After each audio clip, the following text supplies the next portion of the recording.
Giúp chúng tôi với. Giúp chúng tôi với. Tiểu thư. Tiểu thư. Làm ơn giúp chúng tôi với.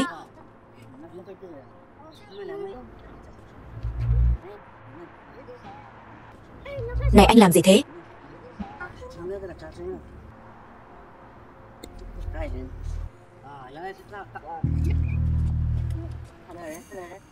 Tiểu thư.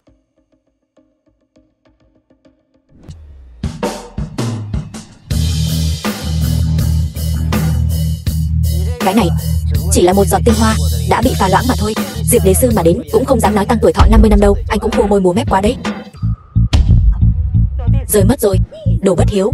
Đồ phế vật. Anh có biết nó trị giá bao nhiêu không? Thứ hiếm có khó tìm như vậy. Diệp Thành, không có quả cũng không sao. Anh còn như vậy, hơn thua với người ta sao? Đồ không biết điều. Dựa vào Triệu gia. Nếu không thì anh cũng không chen chân được vào giới thượng lưu. Hôm nay để tôi cho anh biết tôi lấy mạng chó của anh thế nào. Người đâu? Sợ anh ta.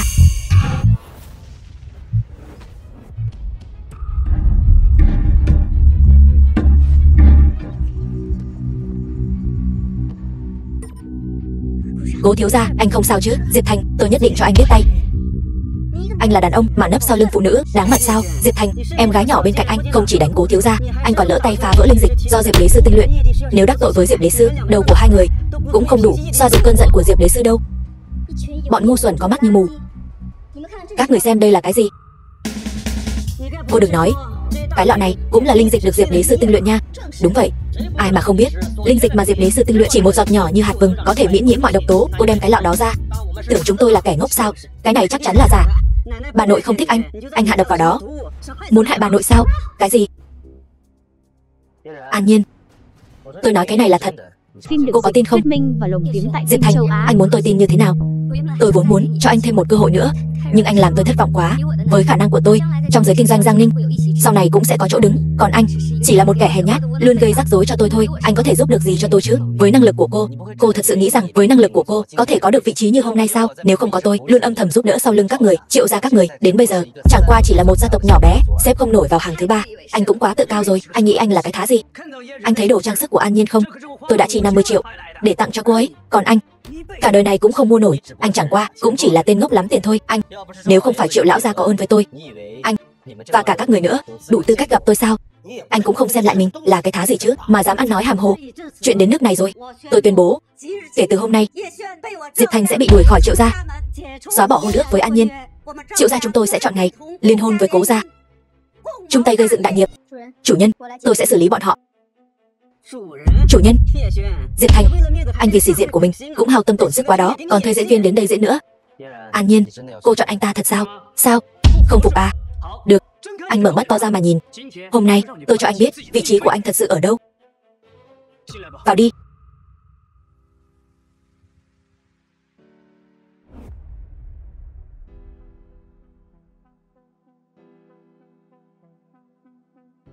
Tập đoàn Thịnh Giang chúc lão thái quân phúc như Đông Hải, thọ tỷ Nam Sơn. Lão thái quân, đây là quà cưới của Cố thị chúng tôi. Để tôi thay mặt nói nhé. Lão thái quân, tôi là giám đốc điều hành của tập đoàn Thịnh Giang. Cút ra chỗ khác đi, đừng làm dơ mắt tiền tổng. Tiền tổng, anh ta chẳng qua chỉ là con chó đi theo Chu Hùng thôi, nhưng trong mắt các người lại trở thành quý nhân, cũng buồn cười đấy. Hỗn xược, nói năng bừa bãi. Anh không muốn sống cũng đừng liên lụy đến Triệu gia. Tôi liên lụy đến các người, thứ tôi có thể cho Triệu gia các người nhiều hơn các người nghĩ đấy. Vớ vẩn. Phim được dịch, thuyết minh và anh là tên vô dụng, ăn bám Triệu gia phải không?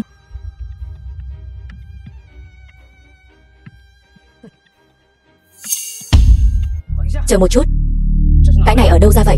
Để tiền tổng chê cười rồi. Cái lọ đó là do tên rác rưởi này đem đến, tôi lập tức bảo người ta vứt đi. Đợi đã, tiền tổng, cái này là linh dịch thật. Đây là thật sao? Không thể nào. Đám người các người có mắt mà không thấy Thái Sơn. Đây là chủ nhân nhà tôi tự mình, một lũ ếch ngồi đáy giếng, không xứng để biết thân phận của tôi. Gan anh cũng lớn quá đấy. Đây là báu vật của Hùng gia, tập đoàn Thịnh Giang, anh cũng dám trộm sao? Cái gì? Diệp Thành, tôi vẫn luôn nghĩ anh là người thật thà, không ngờ vì sĩ diện của mình mà anh đi trộm đồ như thế. Anh ta chỉ là con chó đi theo chân Chu Hùng, anh ta nói gì các người cũng tin sao? Tên của Hùng gia không phải anh muốn gọi là gọi. Cho dù Chu Hùng đến cũng phải quỳ xuống nói chuyện với tôi. Anh là cái quái gì chứ? Anh không muốn sống nữa à? Người của Hùng gia cũng dám đánh tên Diệp Thành này, không còn đường sống nữa. Diệp Thành, anh điên rồi sao? Đồ khốn, anh không muốn sống cũng đừng kéo Triệu gia xuống chung. Lão gia, sao ông để lại cho nhà chúng ta một tai họa lớn thế này? Đồ khốn, dám động vào tôi. Tôi thấy Triệu gia không muốn sở hữu quyền phát triển dự án khu biệt thự. Đồ rác rưởi như anh, có biết là lần này Triệu gia có thể trúng thầu là do tiền tổng hậu thuẫn không? Bây giờ anh làm vậy có xứng với ân huệ mà Triệu gia đã cho anh không? Anh ta sao? Được. Vậy để tôi nói cho các người biết, nếu không có tôi thì Hùng gia của mấy người cũng không có ngày hôm nay. Các người cũng không có tư cách đứng ở đây. Triệu gia các người có thể có được dự án này vì người khởi xướng dự án này chính là tôi. Diệp Thành, anh có biết bản thân mình nói gì không? Đúng là nực cười. Theo như anh nói, vậy chỉ cần anh ra lệnh, Thành Long điện chủ Hùng gia cũng phải cúi đầu trước anh sao? Ông ta thích quỳ xuống nói chuyện với tôi, dám bất kính với Hùng gia. Diệp Thành, người không muốn sống nữa thì cút đi chỗ khác, đừng liên lụy Triệu gia chúng tôi. Tiền tổng, tên khốn này không còn liên quan gì đến Triệu gia. Anh ta tự cao tự đại, đắc tội với Hùng gia, tôi nhất định không tha cho anh ta. Đồ khốn, anh mạo phạm tiền tổng, bất kính với Hùng gia. Bây giờ anh lập tức quỳ xuống tạ lỗi. Triệu gia chúng tôi sẽ xem xét, cho anh một con đường sống. Kêu tôi quỳ xuống. Triệu gia các người không xứng. Anh vậy tính luôn Cố gia tôi đi. Cố gia thì có nghĩ lý gì chứ? Chỉ cần chủ nhân muốn, hôm nay Cố gia các người sẽ biến mất khỏi Bình Giang. Xóa bỏ Cố gia tôi sao? Đồ não úng, xem phim nhiều quá rồi phải không? Cố gia tôi uy phong ở Bình Giang này hơn trăm năm nay, không ai dám động vào. Bây giờ còn có sự ưu ái của đế sư, tương lai chắc hẳn một bước lên mây. Ngay cả tỉnh Giang Ninh này, Cố gia cũng sẽ có chỗ đứng. Còn anh chỉ biết ở đây nói chuyện viễn vông. Ngô Tuyết, báo cho Chu Hùng trong vòng 3 phút tôi muốn Cố gia không còn chỗ đứng nữa. Còn nữa, bảo ông ta đến đây gặp tôi ngay, cho ông ta thấy thuộc hạ của ông ta oai phong như thế nào. Vâng chủ nhân. Thứ phế vật, khua môi múa mép, dựa vào anh còn muốn ra lệnh cho Hùng gia đến đây ngay. Anh đừng quên, bây giờ anh không còn là người của Triệu gia. Triệu gia chúng ta sắp trở thành đệ nhất thế gia rồi. Anh thật sự nghĩ mình còn có thể hô mưa gọi gió sao? Cóc kẻ biến thành phượng hoàng sao? Đệ nhất thế gia, có tiền tổng đây. Dự án này chúng tôi có được là cái chắc. Bây giờ thì chúng tôi xử lý cậu trước. Diệp Thành, anh vẫn chưa quỳ xuống cúi đầu nhận sai với tiền tổng à? Nếu không thì đừng trách Triệu gia ra tay tàn bạo. Tôi đã nói rồi, các người không đủ tư cách. Vậy Tôn gia thì sao? Tôn gia tôi nguyện giúp anh Minh Dương một phần sức. Tôn gia đứng về phía Triệu gia, vậy Nguyễn gia tôi cũng đứng về phía Triệu gia. Lý gia tôi cũng thế. Còn có Vương gia nữa. Diệp Thành, vẫn chưa chịu quỳ sao? Thứ lỗi cho tôi nói thẳng, các người đều là thứ rác rưởi mà thôi. Diệp Thành, bây giờ anh đang khiêu khích tất cả thế lực ở Bình Giang sao? Vậy thì sao? Anh sẽ không có đường sống đâu. Kẻ phàm mà muốn thần khuất phục. Nực cười, người đâu? Bắt anh ta quỳ xuống.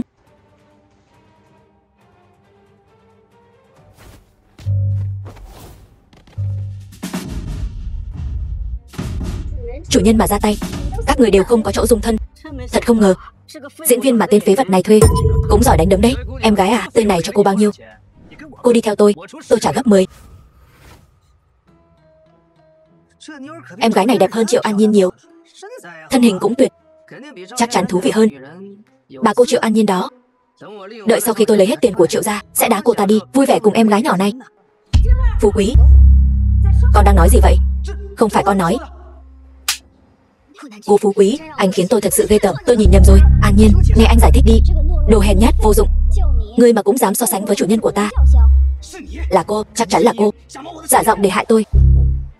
Triệu An Nhiên, cô thấy thế nào? Tôi thật lòng đối đãi với cô lại làm ngơ, người khác mưu tính hại cô lại nâng như nâng trứng. Triệu An Nhiên, cô ngốc đến mức không thể tả nổi. Anh có tư cách gì mà nói tôi? Cho đến bây giờ, cô vẫn cho rằng Triệu gia do cô xoay chuyển tình thế, cứu vãn được sao? Không phải tôi, chẳng lẽ là anh? Đúng vậy, là tôi. Tôi làm việc chăm chỉ mỗi ngày, ban đêm cũng không ngủ. Mỗi một dự án do chính mình mà lấy được, có liên quan gì đến anh chứ? Chị, phí lời với anh ta làm gì?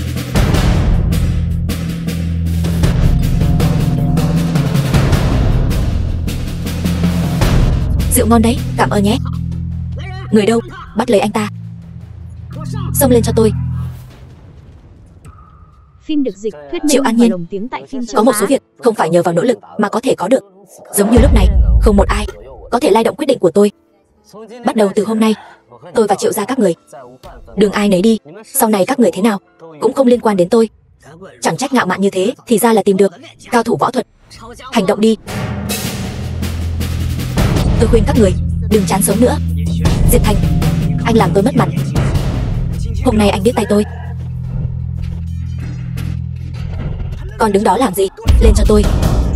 Dừng tay.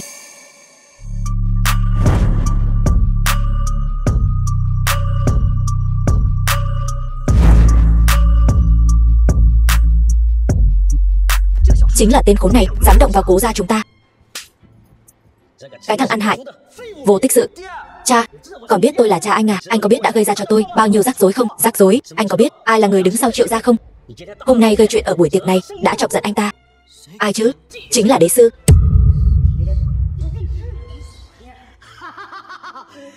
Ông trời có mắt, phù hộ cho Triệu gia ta. Đồ ăn hại, có đế sư che chở cho Triệu gia, tôi xem anh quỳ hay là không quỳ đây? Ngu ngốc.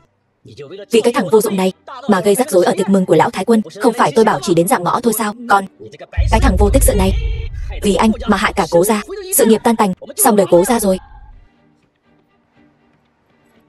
Triệu lão thái quân, kính mong bà trước mặt đế sư cầu xin cho chúng tôi. Anh Cố, chúng tôi muốn diệt Cố gia khi nào chứ? Không phải do thằng con trời đánh này hôm nay gây chuyện ở đây đắc tội với đế sư sao? Chúng tôi cũng chưa từng gặp qua đế sư, nói chi là tức giận gì chứ? Vậy Hùng gia anh ấy chắc chắn là do tên khốn này bất kính với Hùng gia, gây họa cho Cố gia các người. Tôi mặc kệ anh là ai, anh hôm nay không còn mạng bước ra khỏi đây đâu. Chu Hùng vẫn chưa đến sao? Đã thông báo ông ấy rồi, sẽ đến ngay thôi. Không biết xấu hổ, còn dám gọi tên Hùng gia sao? Cha, anh dám đánh cha tôi. Chủ nhân của tôi nhân nhượng các người đủ lắm rồi, đừng có đực nước mà làm tới. Diệp Thành, bây giờ Triệu gia có đế sư che chở, chẳng lẽ cả đế sư anh cũng bất kính sao? Đế sư thì sao? Có thể quản được tôi không? Hỗn xược, còn dám xúc phạm đế sư. Vả miệng. Vợ, anh dám đánh mẹ tôi liều mạng với anh. Tất cả xông lên, dừng tay. Phim được dịch, thuyết minh và lồng tiếng tại phim châu Á. Tôi xem ai dám làm càn. Tôi không chấp người phàm. Đến xin thịt nướng cho tôi, rồi mau cút đi. Đến, tôi đền cái đầu cậu lên cho tôi.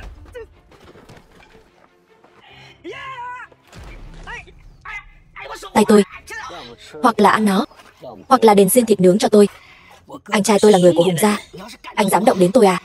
Tôi sẽ khiến anh không thấy được mặt trời mọc. Hùng gia, Thanh Long Điện Vương ở Giang Ninh, xem ra anh cũng hiểu chuyện đấy. Mau thả tôi ra, nếu không Giang Ninh không có đất cho anh dung thân. Ăn.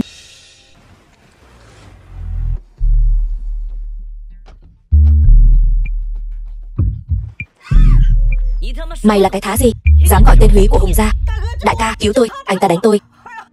Mấy thứ vô dụng, đông người như vậy không bảo vệ được em trai tôi. Còn nữa, Hùng gia bảo các người đến xem. Cái gì rơi xuống? Chuyện nhỏ vậy thôi cũng làm không xong. Đại ca, lúc nãy thứ từ trên trời rơi xuống là cô gái đó. Phim được dịch, thuyết minh và lồng tiếng tại phim châu Á. Em gái à, biết điều chút đi, ngoan ngoãn đi theo tôi. Hôm nay chúng ta coi như không có chuyện gì xảy ra. Còn mày, mau thả em trai tao ra. Nếu không phải hôm nay Hùng gia đích thân đến Bình Giang đặc biệt dặn chúng tôi không gây chuyện, thì cái mạng của anh sớm đã không còn. Anh dám? Anh bạn à, tôi vào sinh ra tử với Hùng gia. Còn anh là ai chứ? Anh không có tư cách để biết tôi là ai. Bà nội nó, đúng là không biết thức thời. Lên cho tôi.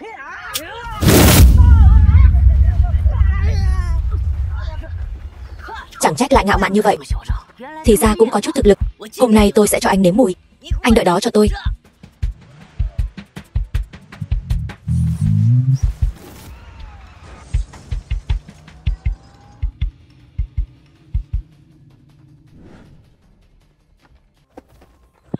Tôi là thủ lĩnh mà Hùng gia nâng đỡ. Anh dám động vào tôi, Hùng gia nhất định nghiền anh ra thành trăm mảnh. Cứ cho là Chu Hùng đích thân đến gặp tôi đi, thì cũng phải quỳ xuống. Hùng gia sắp đến rồi, tôi xem anh còn diễn được đến khi nào.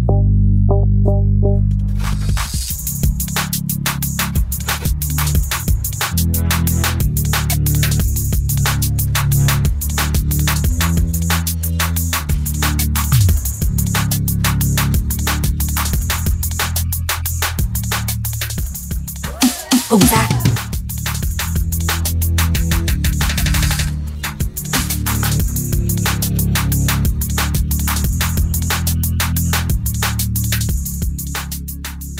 Thằng nhóc, Hùng gia đến rồi, chuẩn bị dọn xác đi.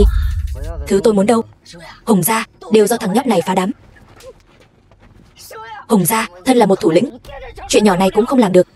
Xem ra vị trí thủ lĩnh này cần phải đổi người rồi. Tôi cũng muốn xem thử. Ở Bình Giang này, ai dám cướp đồ của Chu Hùng tôi?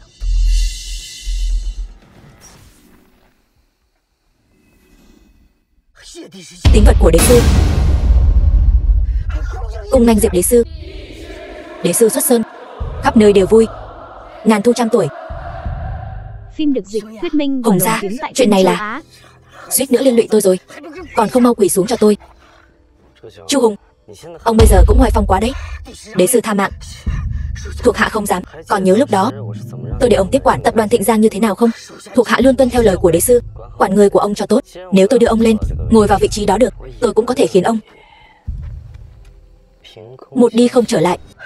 Vâng. Người đâu? Đưa cái tên có mắt không tròng này biến mất khỏi mắt tôi. Hùng gia. Hùng gia tha mạng. Hùng gia. Diệp đế sư. Đế sư. Đế sư. Hùng gia. Hùng gia, sao anh lại đến đây vậy? Bái kiến Hùng gia. Bái kiến Hùng gia. Đứng lên đi. Diệp Thành, còn không mau quỳ xuống bái kiến Hùng gia. Chỉ có ông ta bái kiến tôi. Không biết tốt xấu, người hôm nay anh đắc tội là người mà cả đời này anh phải kính trọng. Nếu như Hùng gia mở miệng nói một câu, anh vẫn còn một con đường sống. Không cần. Anh còn giả vờ đến khi nào đây? Sĩ diện quan trọng hay là mạng sống quan trọng hơn đây? Bây giờ anh bị bà đuổi khỏi Triệu gia, anh không còn chỗ dựa nào nữa. Anh không hiểu sao chuyện đến nước này mạng anh cũng không cần phải không? Triệu An Nhiên, mặc dù tầm nhìn của cô hạn hẹp, nhưng vì cô vẫn quan tâm đến mạng sống của tôi, hôm nay tôi sẽ tha cho Triệu gia một lần. Bỏ đi, không cần phí lời với loại người như anh. Gan của các người cũng lớn lắm, đúng không? Không ngờ khiến đế sư tức giận như vậy. Hùng gia, anh đừng giận. Chúng tôi đang tính xử lý tên khốn này. Tên khốn. Đúng vậy, chúng tôi nhất định không để anh ta sống sót ra khỏi đây. Được lắm. Các người quả thật rất hùng hổ. Thằng quỷ này, quỳ xuống. Hùng gia, anh tha cho cố gia chúng tôi. Đều do thằng con trời đánh này, tôi cũng đã giáo huấn nó rồi. Nhờ anh nói vài lời tốt đẹp giúp tôi trước mặt đế sư, tha cho chúng tôi một con đường sống. Hùng gia, do tên khốn đó bất kính với ông trước, tôi vừa dạy dỗ anh ta, tôi không cố ý mạo phạm Triệu gia. Hùng gia, con tôi không biết Triệu gia được đế sư hậu thuẫn, cũng không cố ý chọc giận đế sư. Đúng vậy, Hùng gia, chúng tôi ăn gan hùm cũng không dám làm vậy nữa. Hùng gia, sự thật đúng là như vậy. Đúng vậy Hùng gia, tất cả là do tên khốn này phá hỏng buổi tiệc. Hôm nay hôn ước đã bị hủy, đứa bất hiếu này cũng bị đuổi ra khỏi Triệu gia rồi. Nó bây giờ tùy ý anh quyết định. Cái gì? Đuổi ra khỏi Triệu gia? Hùng gia bớt giận, anh ta đắc tội với đế sư, tối nay chúng tôi nhất định không tha cho anh ta. Đúng vậy, Hùng gia, chúng tôi sẽ giúp ông chút giận. Hùng gia, người của anh, ai nấy đều hết sức hùng hổ đó nha. Phim được dịch, thuyết minh và lồng tiếng tại phim châu Á. Còn dám vô lễ với Hùng gia? Anh ăn bám cố gia, chẳng qua cũng chỉ là một con chuột ghẻ, từ cống chui lên thành con chó trong cửa Triệu gia mà thôi. Còn mạnh miệng nói tiêu diệt cố gia. Anh mà so với tôi, mấy kiếp nữa cũng không sánh kịp. Cố gia chúng tôi, anh chỉ xứng xách dép thôi. Hùng gia, quá quát hơn nữa, lúc nãy anh ta còn dám kêu thẳng tên của ông. Hùng gia, chỉ như đó thôi, đủ để anh ta tiêu đời rồi. Phải, Hùng gia, cố gia chúng tôi sẽ cùng chung sức. Hùng gia, không chỉ vậy, anh ta còn trộm linh dịch mà đế sư cho anh. Hùng gia, tên khốn này trộm linh dịch của ông, Triệu gia chúng tôi nhất định sẽ giải thích rõ với ông. Được. Vậy thì các người cho tôi một lời giải thích đi. Hùng gia, tôi sẽ giúp ông xử lý anh ta. Hùng gia, ông câm miệng. Hùng gia, ông muốn tự mình ra tay phải không? Một khi Hùng gia nổi giận, máu tuôn ngàn dặm, anh xong đời rồi. Diệp Thành, anh còn không mau tạ lỗi đi. An Nhiên, tên súc sinh này không còn liên quan gì đến Triệu gia chúng ta nữa, con cũng đừng chuốc họa vào thân.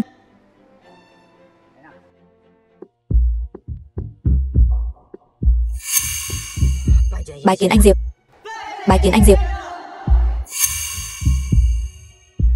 Hùng gia này, mấy con chó theo chân ông bảo tôi quỳ xuống bái kiến ông. Chu Hùng không dám, xin anh Diệp trách phạt. Hùng gia, có nhầm lẫn gì không? Anh ta là tên ăn bám Triệu gia, một tên vô dụng mà thôi. Vậy sao?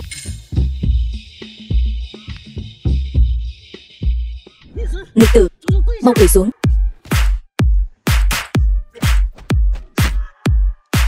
Thì tốt giữ xe à? Hùng gia, tôi có tội, cố gia chúng tôi có tội, đều do đứa con này có mắt không tròng đắc tội với ông.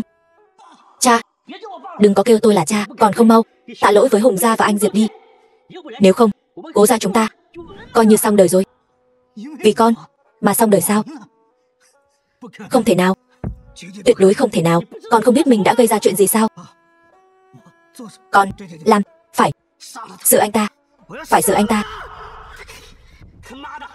Mẹ nó, tôi đang cứu anh đấy, anh Diệp. Tội của cha con tôi không thể tha. Thuyết minh và lồng tiếng tại Xin anh phim trách châu phạt. Á. Trách phạt. Tôi có quyền phạt các người sao? Cố thiếu gia cũng nói rồi, tôi chẳng qua chỉ là một tên ăn bám. Anh Diệp, anh bớt giận. Cố gia chúng tôi, tùy anh xử lý. Xử lý sao? Vậy tôi càng không dám. Cố gia sừng sững trăm năm, bây giờ còn có Hùng gia hậu thuẫn, tương lai sẽ có chỗ đứng vững chắc ở tỉnh Giang Ninh này. Còn tôi thì sao? Tôi chỉ là một con chuột ghẻ dưới cống mà thôi. Dù có trèo cao bám vào Triệu gia thì cũng chỉ là con chó canh cửa mà thôi. Cố gia, cả đời này tôi chỉ có thể xách dép thôi. Cố gia các người oai phong lẫm liệt mà. Chẳng lẽ Cố gia ta tới đây là hết rồi sao? Anh chẳng qua chỉ là con chó mà Triệu gia nuôi thôi. Mấy người các người không biết nhìn xa trông rộng. Xử anh ta cho tôi. Xông lên. Diệp Thành, anh có ý gì đây? Anh ngụy trang nhiều năm như vậy chỉ để hôm nay khiến tôi bẻ mặt, phải không? Sao anh không nói ra sớm hơn? Đằng sau anh còn có Hùng gia chống lưng. Nếu từ đầu anh nói ra, có lẽ chuyện này cũng không thành ra thế này. Từ đầu tôi đã nói, chỉ cần cô tin tôi là được. Tôi nói linh dịch đó là thật. Cô tin à? Tôi nói không có sự hậu thuẫn của tôi, Triệu gia các người không có được ngày hôm nay. Cô tin sao? Tôi nói dự án 50 tỷ nóng phỏng tay ở Bình Giang do một tay tôi sắp xếp. Cô tin tôi à? Trong lòng cô, tôi chỉ là một người thích ăn bám, sĩ diện hão huyền mà thôi. Không có Diệp Thành tôi, Triệu gia các người sớm đã trở thành trò cười cho thiên hạ rồi. Nếu không phải năm đó Triệu lão gia có ơn với tôi, các người hả không xứng đứng trước mắt tôi.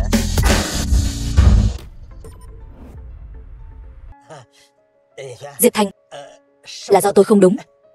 Anh Diệp, Triệu gia có mắt như mù. Anh đại nhân đại lượng, tha cho chúng tôi lần này. Anh Diệp, anh rộng lượng tha cho Triệu gia chúng tôi. Đúng vậy.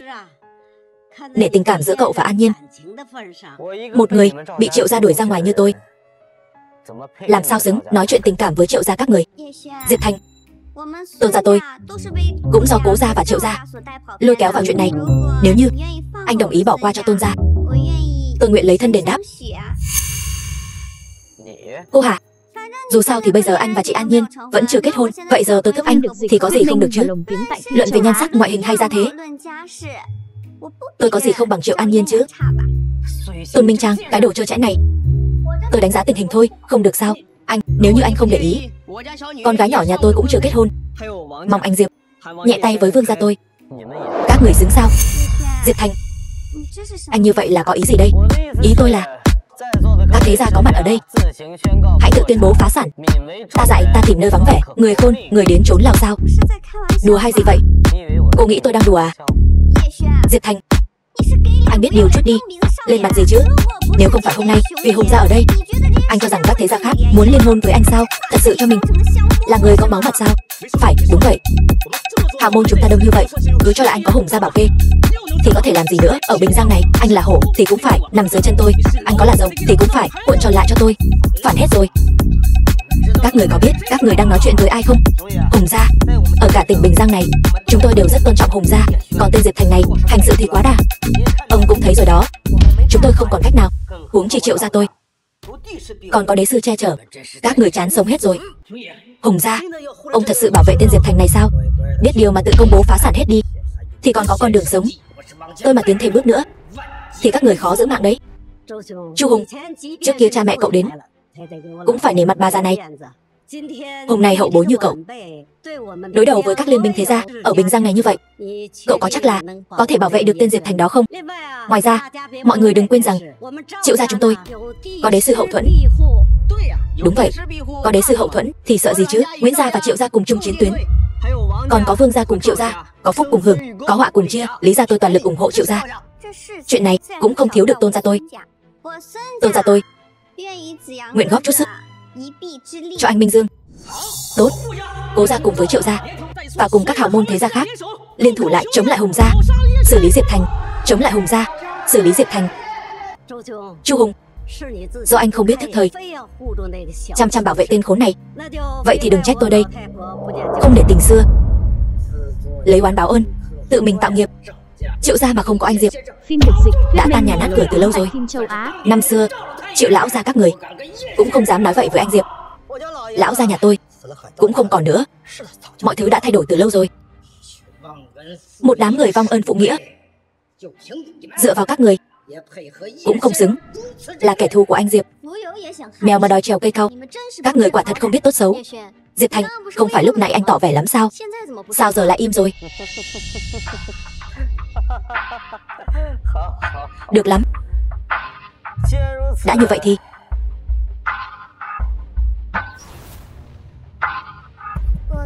để tôi xem ai dám động vào người đàn ông của Yến Nhã Thanh tôi.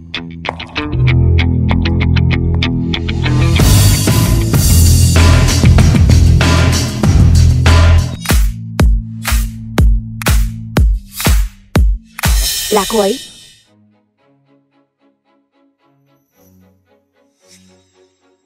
Mạn Phép hỏi tiểu thư, cô là Yến gia ở Yến Kinh à?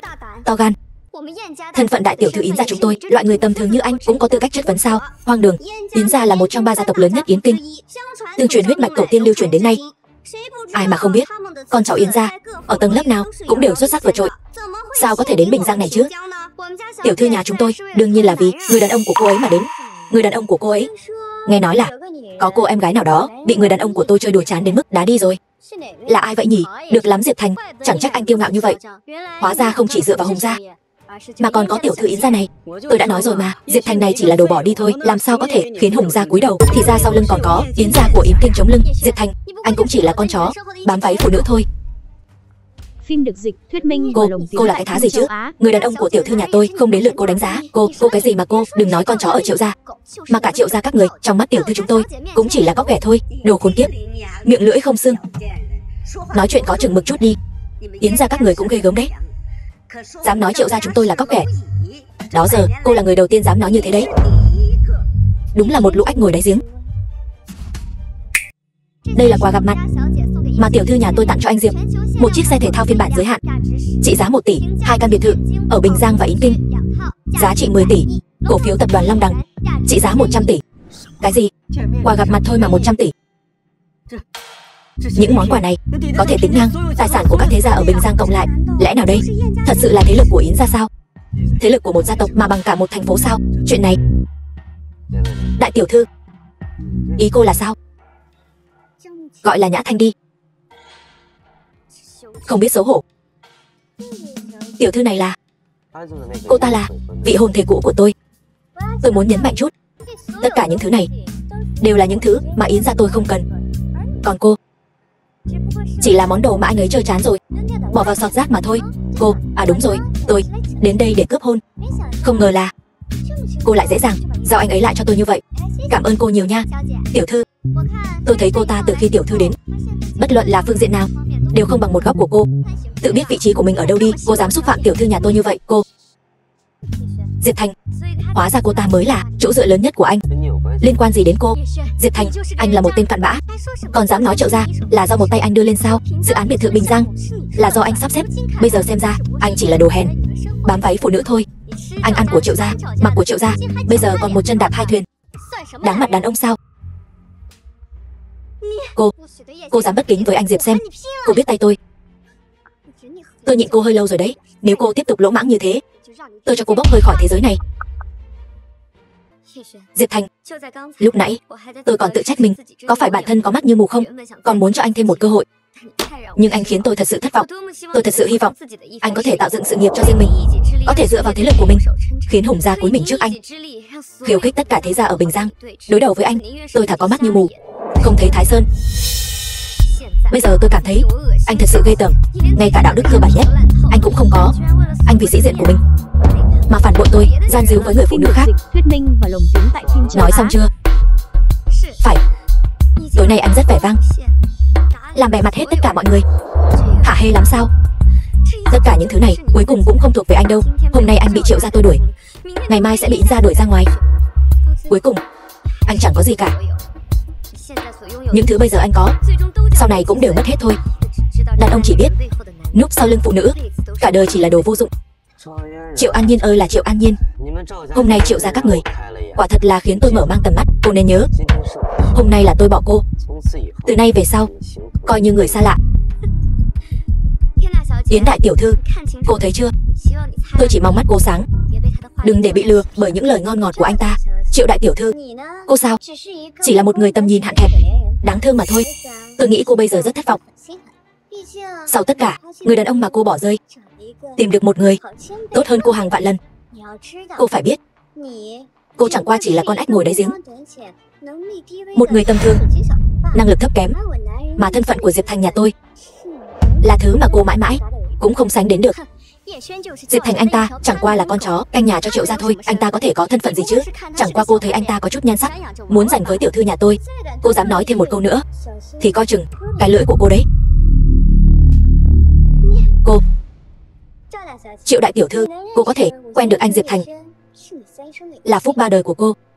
Nhưng hai người đã ở bên nhau lâu như vậy, cô không hề biết anh ấy là ai sao? Một người chỉ biết bám váy phụ nữ, không xứng để Triệu An Nhiên tôi tìm hiểu. Vậy hy vọng sau này cô không hối hận. Anh ta là cái thá gì mà tôi phải hối hận chứ?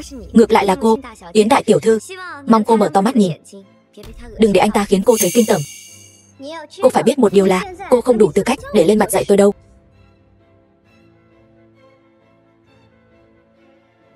Các vị có mặt ở đây, nếu dám động vào người đàn ông của Yến Nhã Thanh tôi, thì kể từ giây phút đó, tất cả thế gia đó đều là kẻ thù của Yến gia tôi. Tiểu thư đây đừng quên, đây là Bình Giang, không phải là Yến Kinh nhà cô. Cách đây ngàn dặm, ở đây không đến lượt cô hô mưa gọi gió. Đúng vậy, chỉ cần chúng tôi đồng lòng với nhau, dù cô có hùng hổ tới đâu, chúng tôi cũng không sợ. Đúng là không biết trời cao đất dày, ăn cơm nhà lo chuyện thiên hạ.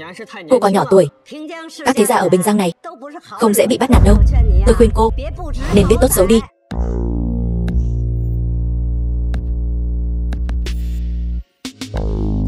Trong vòng 3 phút, tôi muốn tất cả thế gia ở hội trường này phá sản hết. Này, còn có chuyện 3 phút mà muốn diệt hết thế gia chúng tôi ư? Tôi nói này Diệp Thành, anh tìm đâu ra cô diễn viên? Diễn xuất cũng được đó. Đúng vậy. Này người đẹp, cô và tên Diệp Thành này có kẻ mà muốn ăn thịt thiên nga, hoa nhài cắm bãi cất trâu, cũng mạnh miệng lắm. Còn muốn thanh trừng hết tất cả thế gia ở hội trường này, danh con như cô không đủ tư cách.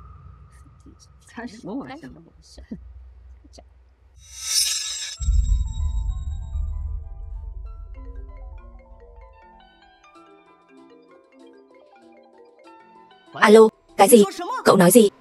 Nguyễn gia phá sản rồi. Cái gì?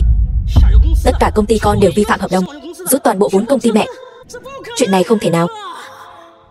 Alo, Tôn gia, sao có thể chứ? Anh nói cái gì? Con trai, sao mọi người đều cuống lên hết vậy? Mẹ à, Triệu gia chúng ta xong rồi. Toàn bộ thế gia ở Bình Giang đều sắp phá sản hết rồi. Mẹ, mẹ. Chà, cũng thú vị đó. Một đám có mắt như mù, cho các người cơ hội lớn như vậy, các người cũng không biết nắm bắt. Các vị ở đây, chúng ta không còn đường lui nữa. Không bằng chúng ta cùng nhau bắt giữ cô gái này. Thứ nhất, chúng ta có thể uy hiếp Yến gia. Thứ hai, cô gái này cũng quyến rũ. Tôi tin mọi người ở đây chưa từng thử qua. Các người điên hết rồi phải không? Tôi là đại tiểu thư của Yến gia. Các người có biết các người đang làm gì không? Đương nhiên tôi biết mình đang làm gì. Tôi chẳng qua chỉ là tìm lối thoát cho mọi người mà thôi. Vốn dĩ các người còn cơ hội, đáng tiếc thay lại muốn chọn con đường xuống địa ngục. Cầm miệng, một lát nữa tôi sẽ tiễn cô đi trước. Ông, các người có biết đang nói chuyện với ai không? Nước có thể đẩy thuyền, cũng có thể lật thuyền. Bây giờ tất cả chúng ta hợp tác cùng nhau. Thanh Long Điện Vương nên đổi chủ rồi. Triệu Dương Huy, anh cũng mạnh miệng gớm nhỉ? Người đâu? Có. Yên tâm, tôi có thể xử lý được. Đời này tôi nhất định sẽ không làm em thất vọng. Diệp Thành, đến bây giờ anh vẫn giả vờ được à? Người đâu? Lên.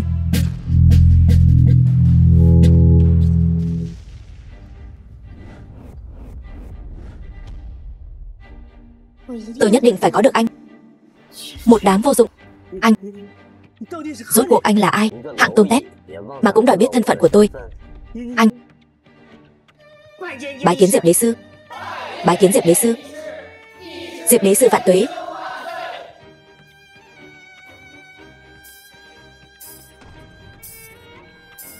Anh là đế sư. Đế sư? Diệp đế sư sao? Anh là Diệp Đế Sư. Nghe đồn Chu Hùng bị Diệp Đế Sư trách phạt, từ một người vô danh chỉ trong vòng 1 tháng trở thành người được tất cả tôn kính. Hắn chẳng qua chỉ là một tên rác rưởi nhà họ Triệu, hắn làm sao có thể là Diệp Đế Sư? Anh thật sự là Diệp Đế Sư sao? Ngay tại đây, thọ lễ mà tôi mang đến, có ai tin là thật? Tôi nói Triệu gia dựa vào tôi để tồn tại cho đến hôm nay. Tôi nói rằng dự án chục tỷ đó là do một tay tôi điều hành. Tôi nói Cố gia muốn tiêu diệt tôi cũng không đủ tư cách. Tôi nói Thanh Long Điện chủ cũng chỉ có thể là quân thần của tôi. Tôi nói tất cả những thế gia bị phân tán tài sản có thể giành được một cơ hội sống. Các người có ai tin không? Bây giờ đều thấy cả rồi, vẫn không tin đúng không? Đây là điều anh muốn đúng không? Cô sai rồi, là do cô không biết trân trọng. Đáng tiếc là trên đời này không có thuốc hối hận. Tôi đã cho các người vô số cơ hội, các người lại liên tục khiêu khích tôi. Được thôi, kể từ bây giờ tất cả thế gia đều có thể biến mất khỏi cuộc đời này. Tiếng tại phim châu Á. Cố tộc trưởng, ông mau nghĩ cách đi, phải làm sao đây?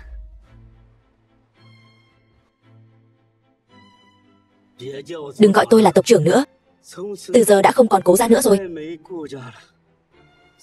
Làm sao có thể như vậy? Sao lại thế được chứ?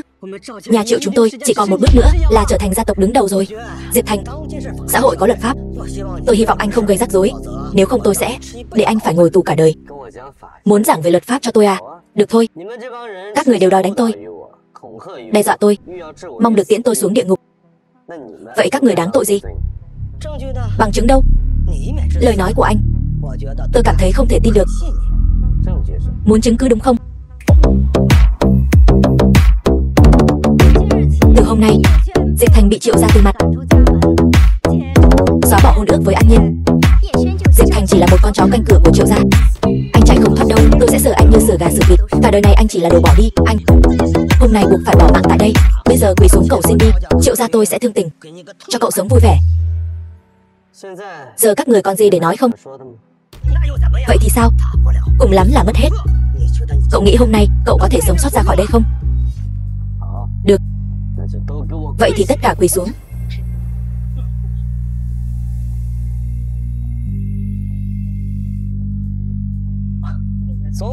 Luôn có người tự cho mình là đúng, muốn phá vỡ quy tắc, muốn quyết định luật. Mà tôi mới là người tạo ra luật lệ quy tắc, đã từng có cơ hội bày ra trước mặt các người, nhưng các người lại không biết trân trọng. Bây giờ tất cả những người có mặt ở đây xóa bỏ khỏi Bình Giang. Chu Hùng tuân lệnh, chắc chắn sẽ không làm đế sư thất vọng. Xin tuân theo pháp lệnh của đế sư, nhất định không để cho đế sư thất vọng.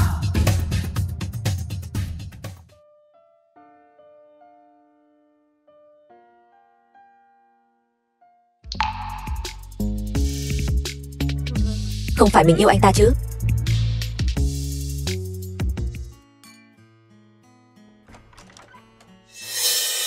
Mau cút ra ngoài. Phòng này bây giờ là của chúng tôi. Nơi này chúng tôi đã đặt trước. Dựa vào đâu mà nhường lại cho anh? Cô có biết tôi là ai không? Tôi không quan tâm mấy người là ai. Xin đừng làm phiền tôi. Và anh Thành đang dùng bữa. Tôi còn tưởng là ai chứ? Hóa ra là đại tiểu thư của Yến gia.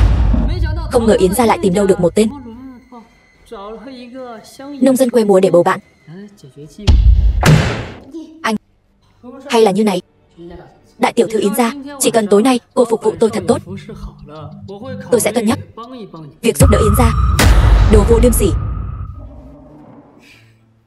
Có thể nhận được sự ưu ái của Kim thiếu gia đã là phúc của cô rồi. Ông nội của cô sắp trầu trời rồi. Sao còn kiêu ngạo như vậy? Để cô ngủ với tôi một đêm là tôi đã cho cô một cơ hội. Tôi cho cô thể diện mà cô không cần sao? Nếu dám động đến cô ấy, tôi sẽ khiến anh không thể làm đàn ông. Diệp Thành à, cô quen tên này à? Kim thiếu gia, người này sao có thể bằng anh được? Hắn ta là bạn học thời cấp 3 của tôi, chỉ là một con cóc muốn ăn thịt thiên nga thôi. Tôi đã nói rồi, cả Yến Kinh này ai dám không nghe lời tôi? Hóa ra chỉ là một con cóc ghẻ chưa từng thấy thế giới. Này Diệp Thành, sao đã qua nhiều năm rồi anh vẫn không buông tha cho tôi vậy? Cứ bám theo như âm hồn. Yến gia sắp phá sản rồi. Diệp Thành, không phải là anh vay tiền mời cô Yến cùng anh diễn một vở kịch tán ra bại sản, người yêu tôi để cô Phó Hồng Nhan chê cười rồi. Anh Thành à, anh đang nói gì vậy? Thật là mỉa mai. Đường Đường Yến gia tiểu thư lại giao du với một tên thấp kém như vậy. Cô Yến à, nếu thiếu tiền cô cứ nói với tôi nhé. Anh ta đưa cô bao nhiêu, tôi sẽ cho cô gấp 10 lần. Kim thiếu gia, anh ổn chứ? Nói thêm nửa câu nữa, tôi sẽ cho anh không thể làm đàn ông được nữa. Thảo nào kiêu ngạo như vậy.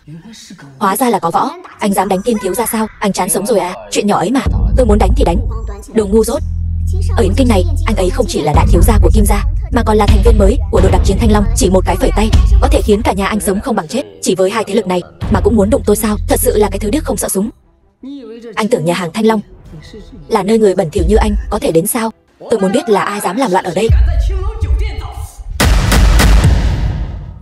Giám đốc Vương, nhà hàng Thanh Long này từ khi nào lại xuống cấp như vậy? Đến con chó hoang cũng có thể đến. Đây không phải là Kim thiếu gia, thành viên mới của đội đặc chiến Thanh Long sao? Sau này chúng ta là người một nhà, mong anh sẽ giúp đỡ chúng tôi. Út, ai là người nhà với anh? Tôi bị người ta leo lên đầu đây này. Cái gì chứ? Là ai dám vanh váo với Kim thiếu gia? Là ai? Kéo tên đó lại đây.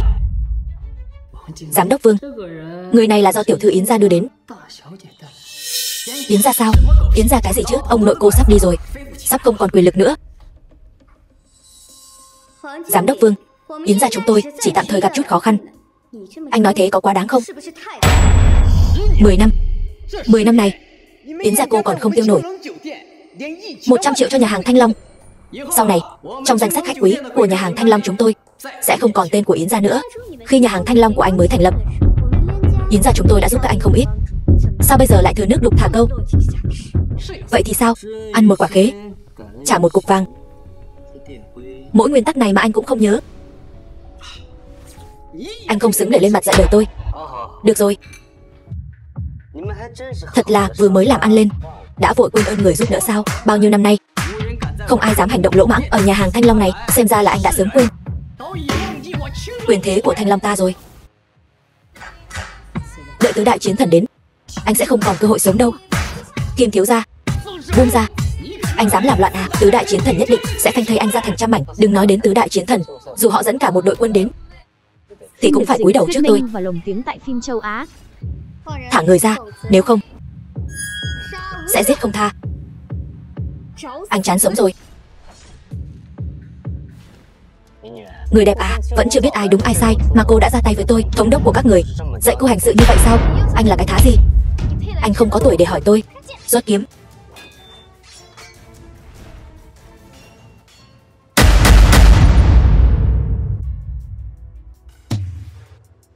Vì sao anh biết thuật kiếm ngũ hành? Thân phận của anh là gì? Cô không đủ tư cách để biết tôi là ai.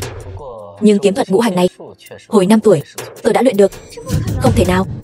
Thủ lĩnh Ngọc Thiên, tôi nghe nói gần đây có một nhóm tà tu đông doanh đến lãnh thổ của ta, đe dọa đến an nguy của Long Quốc. Có khi nào là tên chết tiệt này không biết anh tu luyện gì mà mạnh lên như thế? Hóa ra là tà tu, bán nước cầu vinh, cõng rắn cắn gà nhà để đạt được công danh. Thủ lĩnh Ngọc Thiên, hãy nhanh thông báo cho tứ đại chiến thần đến tiêu diệt tên phế vật này, tránh để hắn gây tai họa. Vốn dĩ muốn tha cho cái mạng chó của anh, nhưng bây giờ thì anh không còn cơ hội nữa.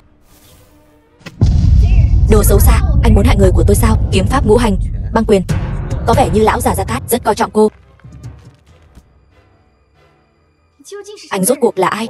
Tôi đã nói rồi, tôi là ai. Cô không xứng để biết. Tôi thừa nhận tôi không phải đối thủ của anh. Chờ thống đốc đại nhân đến sẽ bắt sống anh. Ồ, vậy cô cứ xem hắn có dám hay không. Ai dám làm chuyện bậy ở nhà hàng Thanh Long của ta? Thống đốc đã đến, để xem anh còn vanh váo được bao lâu. Thống đốc đến, để tôi xem anh sẽ thế nào. Tham kiến thống đốc đại nhân. Đứng lên hết đi. Ngọc Thiên, chuyện gì vậy? Đại nhân, người này có thể là tà tu đông doanh. Hả? Người này không đơn giản. Nếu thật sự là tà tu, vậy chính hắn có thể kích động lão già đó. Tôi vừa mới tỉ thí với hắn, Long Bảo kiếm ngài ban cho tôi bị hắn đánh gãy rồi. Người có võ công như vậy không chỉ là người tà môn mà nội lực cũng thâm sâu khó dò. Thống đốc đại nhân, tên xấu xa phản quốc mưu danh như hắn còn nói, ngay cả khi ngài đến cũng phải cúi đầu trước hắn. Thật là một kẻ kiêu ngạo. Một tên giặc lùn ở Long Quốc của ta lại dám hỗn láo như vậy. Tên chó nhà ngươi, không phải lúc nãy mạnh miệng lắm sao? Bây giờ ngài thống đốc đang ở đây, anh còn dám mạnh miệng nữa không? Có thống đốc đại nhân ở đây, bây giờ một cơ hội nhỏ nhoi anh cũng không có đâu. Lão già Gia Cát này rốt cuộc làm cái quái gì vậy? Đã đào tạo nhiều nữ quân, còn giao chức thống đốc đội đặc chiến Thanh Long cho một tên kém cỏi như vậy. Lần sau gặp lại hắn, xem hắn ta giải thích thế nào. Diệp Thành, dù sao thì cậu cũng sẽ không thấy mặt trời ngày mai đâu.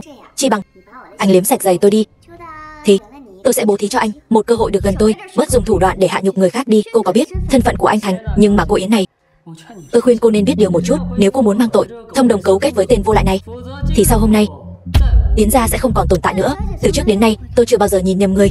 Việc các anh ở đây xỉ vả anh Thành, ngày hôm nay nhất định sẽ khiến các anh phải hối hận suốt đời.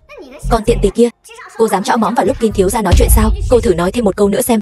Kim thiếu gia, ta hung dữ với tôi. Đại tiểu thư Yến, cô bây giờ còn khó giữ cái mạng của mình, mà còn dám khoác lác. Bây giờ tôi cho cô một cơ hội, phục vụ tôi cho tốt. Tôi nhịn anh lâu lắm rồi đấy. 1 phút. Anh có ý gì? Gọi điện thoại cho lão già Gia Cát, bảo ông ta phải đến gặp tôi trong vòng 1 phút, nếu không thì tự chịu hậu quả. Lão già Gia Cát, Gia Cát Thanh Sơn. Sao anh biết tên sư phụ tôi? Anh gọi đi rồi biết. Nhóc con, đã dặn con nếu không có gì thì đừng làm phiền ta rồi. Sư phụ, ở đây có một người. Hắn nói trong vòng 1 phút sư phụ phải đến gặp hắn, nếu không phải tự chịu hậu quả. Thú vị đấy. Tôi sẽ đợi xem. 1 phút nữa, anh có thể giở trò gì? Thống đốc đại nhân, ngài không được tha cho hắn. Dám đánh Kim thiếu gia, còn dám ở đây khoác lác, quân ăn hại không có nổi cái điện thoại. Đừng tưởng rằng luyện được tà thuật là có thể chen chân vào giới thượng lưu. Tôi khinh người vô dụng như anh, mãi mãi không thoát được kiếp tôm tép bủn xỉn. Để tôi xem là ai muốn gặp tôi. Bái kiến giáo quan, bái kiến tổng giáo quan. Lão già Gia Cát. Lão già kia, nếu ông dám chạy, tôi sẽ đến Thanh Long Điện cắt hết râu của ông. Gia Cát Thanh Sơn, bái kiến Diệp đế sư. Sư phụ, người còn ngơ ra đó làm gì? Đừng để ông già này đánh con. Còn không mau bái kiến Diệp đế sư. Diệp đế sư, sao lần này quay về anh không nói với tôi một tiếng để tôi chuẩn bị đón ngài từ xa đến? Lão già Gia Cát, nhà hàng tệ hại này của ông còn muốn bắt tôi làm chó canh cửa. Không chỉ vậy, tên lính mới của ông, hắn còn dọa tiêu diệt cả nhà tôi. Diệp đế sư, chờ tôi xử lý chuyện này xong, nhất định sẽ thỉnh tội với ngài. Hôm nay tôi có việc bận, ông tự xử lý đi. Vâng. Bao giờ về tôi sẽ tính sổ với ông. Vâng. Thằng danh con, hai người suýt chút nữa đã làm mất cái mạng già này của ta rồi. Sư phụ, rốt cuộc hắn là ai? Sao người lại hành động như vậy? Nếu không nhờ đế sư thủ hạ lưu tình thì cậu đã thành phế nhân rồi. Hắn ta, ngày ấy chỉ đơn thuần chỉ điểm cho ta một vài điều, đã giúp ta có được thành tựu như hôm nay. Mà những điều ta học được cũng chỉ như hạt cát giữa sa mạc mà thôi. Ngài ấy là sự tồn tại được mọi người tôn kính ở giới cổ thuật. Còn nhớ lúc trước, lúc tứ đại chiến thần trở về trong cảnh thất bại thảm hại không? Chẳng lẽ đúng vậy, tứ đại chiến thần liên thủ tấn công, mà đế sư chỉ dùng một chiêu đã khiến bọn họ trọng thương. Cho dù ta và tứ đại chiến thần cùng nhau kết hợp, cũng không thể đánh bại được nửa chiêu thức của đế sư. Đây, đám danh con tụi bay còn không chịu cút đi nhận hình phạt. Kim Hảo Kiệt, giám đốc Vương, hai người không tuân theo cung quy. Để ngăn chặn các người làm điều ác trong tương lai, tội chết có thể miễn, nhưng tội sống không thể tha. Trước tiên cắt bỏ kinh mạch, bẻ gãy xương cốt, đuổi khỏi Thanh Long Điện. Lão già này, bên trong không sao đâu. Chuyện vừa rồi làm cô sợ rồi. Chúng ta đi thôi. Được. Chị ơi, tài xế như anh còn ở đây làm gì? Em nói gì cơ? Đây là bạn trai của chị.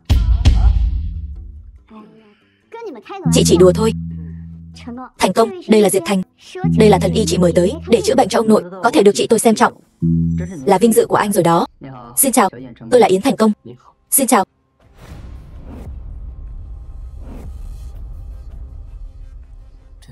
Thằng ngốc này không cảm thấy đau sao? Bình thường mình dùng lực như vậy, người khác đã sớm quỳ xuống xin tha. Sao cậu ta không có phản ứng? Cậu em, vừa mới gặp mặt, cậu đã khó chịu với tôi như vậy, có phải là không lịch sự lắm không? Chút mánh khóe vặt vãnh này mà cũng dám bày ra trước mặt tôi. Tên đáng ghét, đừng tưởng được chị gái tôi nâng đỡ thì anh không biết kiêng nể ai. Yến gia chúng tôi không dễ chọc đâu. Thành Công, im miệng. Anh Diệp, được chị mời đến để khám bệnh cho ông nội. Nếu em dám làm khó anh ấy, chị sẽ kêu ông nội khóa thẻ đen của em. Chị, sao chị khôn nhà dại trợ thế? Im mồm. Nếu tôi là người bình thường, chút mánh khóe vừa rồi cũng đủ cắt đứt bàn tay tôi, khiến tôi tàn tật suốt đời. Nể mặt Nhã Thanh, tôi sẽ tha cho cậu lần này. Nếu có lần sau, đừng trách tôi vô tình. Anh Diệp à, anh đừng so đo với cậu ấy. Anh nhanh xem bệnh giúp ông nội tôi đi. Anh hãy đợi đấy. Yến Kinh này không chấp nhận sự tồn tại của anh. Tạm thời cứ để hắn ta sống thêm vài ngày. Cha, Chị Nhã Thanh về rồi. Này, vị này là chú hai. Đây là Diệp Thành, là người con mời tới để chữa bệnh cho ông nội. Thật là vớ vẩn, trẻ tuổi như vậy có thể chữa được bệnh gì chứ? Cô tưởng việc khám bệnh cho ông nội là trò đùa sao? Dì hai, y thuật của anh ấy rất đỉnh. Trước đây ở Bình Giang anh ấy đã cứu con. Là cậu ta sao? Được rồi, cậu đừng gây thêm phiền phức ở đây nữa. Nhưng, được rồi, các cậu ra ngoài hết đi. Hãy để Hoa Thần Y chữa bệnh cho ông nội. Có chuyện gì thì nói sau đi. Bát thuốc trong tay thần y không chỉ không cứu được ông cụ mà còn hại ông hơn. Nhảm nhí. Anh có biết Hoa Thần Y là ai không? Yến Nhã Thanh. Cô muốn hại chết ông nội cô sao? Là ai đang vu khống con gái tôi? Ba, đây chính là Diệp Thành, người đã cứu con ở Bình Giang. Con tin anh ấy nhất định có thể chữa khỏi cho ông nội. Cậu Diệp Thành, vị này là Hoa Thần Y, là một thầy thuốc đông y giỏi tại Yến Kinh, đã từng may mắn nhận được chỉ dẫn của đế sư. Y thuật của ông ấy nổi danh khắp thiên hạ. Vừa nãy cậu nói Hoa Thần Y không thể cứu được cha tôi, còn hại ngược ông ấy. Điều này có nghĩa là gì? Bác ơi, theo con thấy, cậu cha trẻ này chỉ là kẻ lừa đảo thôi. Chị Yến Nhã Thanh chắc là bị hắn bỏ bùa rồi. Nếu hôm nay cậu không nói ra được lý do thì đừng nghĩ đến việc bước ra khỏi Yến gia. Diệp Thành à, anh mau nói đi. Sao mình không nhớ ra trước đây mình từng chỉ giáo anh ta nhỉ? Ngoài ra, cô gái này ở bên ngoài mạnh mẽ vậy. Không ngờ còn có lúc khiến người khác cảm động như thế. Tôi nói, vị thần y này không cứu được ông lão. Anh từ đâu chui ra thế, còn dám ở đây nghi ngờ tôi? Cậu này, mặc dù cậu đã từng cứu Nhã Thanh nhà tôi, nhưng nếu dám nói lung tung ở đây, anh sẽ chết không toàn thây. Ba làm gì vậy? Con tin Diệp Thành nhất định có thể chữa khỏi cho ông nội. Con dám thể độc để đảm bảo. Yến tiểu thư, cô đừng để tên lang băm đó lừa cô. Tôi là chủ tịch hiệp hội đông y, được người đời gọi là hậu duệ của Hoa Đà. Hắn là cái thá gì mà dám ăn nói hàm hồ ở đây?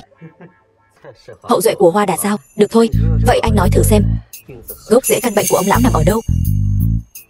Yến đương gia, nếu như các anh không tin lão phu thì cứ nói thẳng, không cần phải tìm một tên lang băm để làm nhục tôi. Nếu Yến gia đã mời được cao nhân, tại hạ xin cáo từ. Này, đừng chấp nhặt với trẻ danh làm gì, còn không mau quỳ xuống và xin lỗi. Hoa Thần Y ngay lập tức. Muốn tôi quỳ sao? Hắn có nhận nổi không? Hỗn xược, thằng vô tri, đại danh Hoa Thần Y, cả kinh thành Yến Kinh này có ai không biết? Ai mà không nể thì ai cho phép cậu ở đây ra vẻ? Tôi chỉ đang giải thích sự thật. Đồ không biết tốt xấu. Nói về mối quan hệ, nói về kinh nghiệm, nói về y thuật, một người trẻ tuổi ít kinh nghiệm như cậu lấy gì so với tôi? Ông được cái già mà y thuật còn kém. Các khía cạnh khác, anh đừng kiêu ngạo như vậy. Có biết Hoa Thần Y ở Yến Kinh chúng ta danh vọng lớn thế nào không? Đây là người mà bao nhiêu hào thần quý tộc xếp hàng để được gặp. Hoa Thần Y à, anh đừng chấp nhận với tên nhóc này. Đây là chút lòng thành của Yến gia chúng tôi.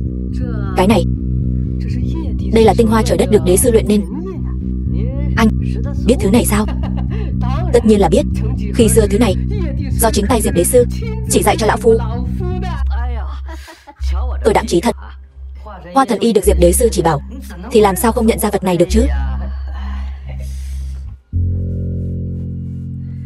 Tiểu tử, có lẽ anh không biết đây là cái gì phải không?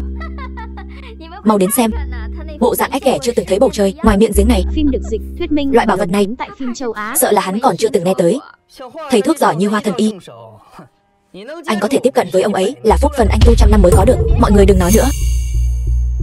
Mọi người có biết thật ra Diệp Thành, thân phận thật của anh ấy? Đủ rồi, không cần giải thích nữa. Người trẻ tuổi chưa có kinh nghiệm cũng là chuyện bình thường. Một chai thuốc hỏng mà cũng xem như bảo bối. Cái gì? Thuốc hỏng sao? Tôi thấy anh ta không chỉ là tên lang băm mà còn là một tên ngốc không biết gì. Đồ giả mạo. Tôi nói cho anh biết, thuốc này có thể làm người đã mất sống lại. Dữ vậy sao? Hôm nay sẽ để anh được mở mang tầm mắt. Thứ được chính tay Diệp đế sư luyện nên mà có thể làm giả sao? Địa vị của mình trong lòng dân chúng từ khi nào mà thành người toàn năng thế? Nhớ năm đó đế sư khen ta thông minh sáng suốt, có thể giúp người thoát khỏi đau đớn bệnh tật. Dừng lại. Anh nói thuốc này có thể làm người đã mất sống lại. Vậy tại sao lại vô dụng với bệnh của ông lão? Thuốc của đế sư không phải là thứ mà loại người như anh nghi ngờ. Đế sư dạy ngươi dùng miệng chữa bệnh sao? Nhã Thanh, Cô đưa tên ất ơ này về là có ý gì? Còn nhóc này, có phải cô mời đến một diễn viên hài không? Chị ơi, chị là muốn để ông đi sớm, sau đó lấy thêm một phần gia sản phải không? Các người đang nói gì thế? Đủ rồi. Gia đình các người coi tôi là không khí sao?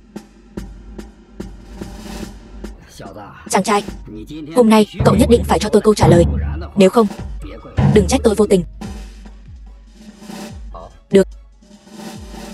Lời tôi sắp nói đây, tôi chỉ nói một lần. Tôi mong các người vảnh tai nghe cho rõ. Diễn cũng hay đấy. Im đi, có gì to tát đâu chứ. Chàng trai cứ nói đi. Có tôi ở đây, không ai dám làm gì cậu đâu.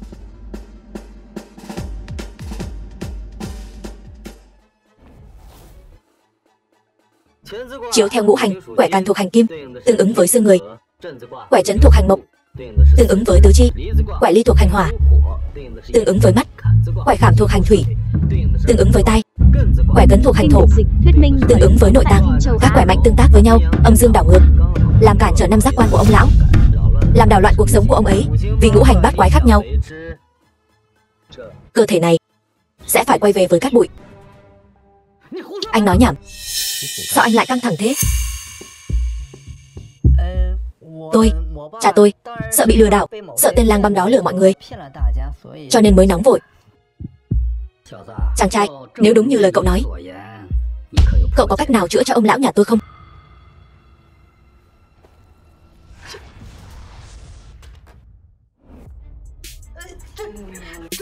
Không thể nào, làm sao có thể? Ông lão tỉnh lại rồi. Tốt quá rồi, ông nội cuối cùng cũng tỉnh. Xem ra Thanh Nhi không nhìn nhầm người. Yến gia chúng ta được cứu rồi. Không thể nào. Tên tiểu tử kia đừng có làm ra vẻ giỏi giang. Yến lão gia có thể tỉnh lại là kết quả của quá trình chữa trị cực khổ. Suýt nữa đã bị tên khốn nhà ngươi cướp công.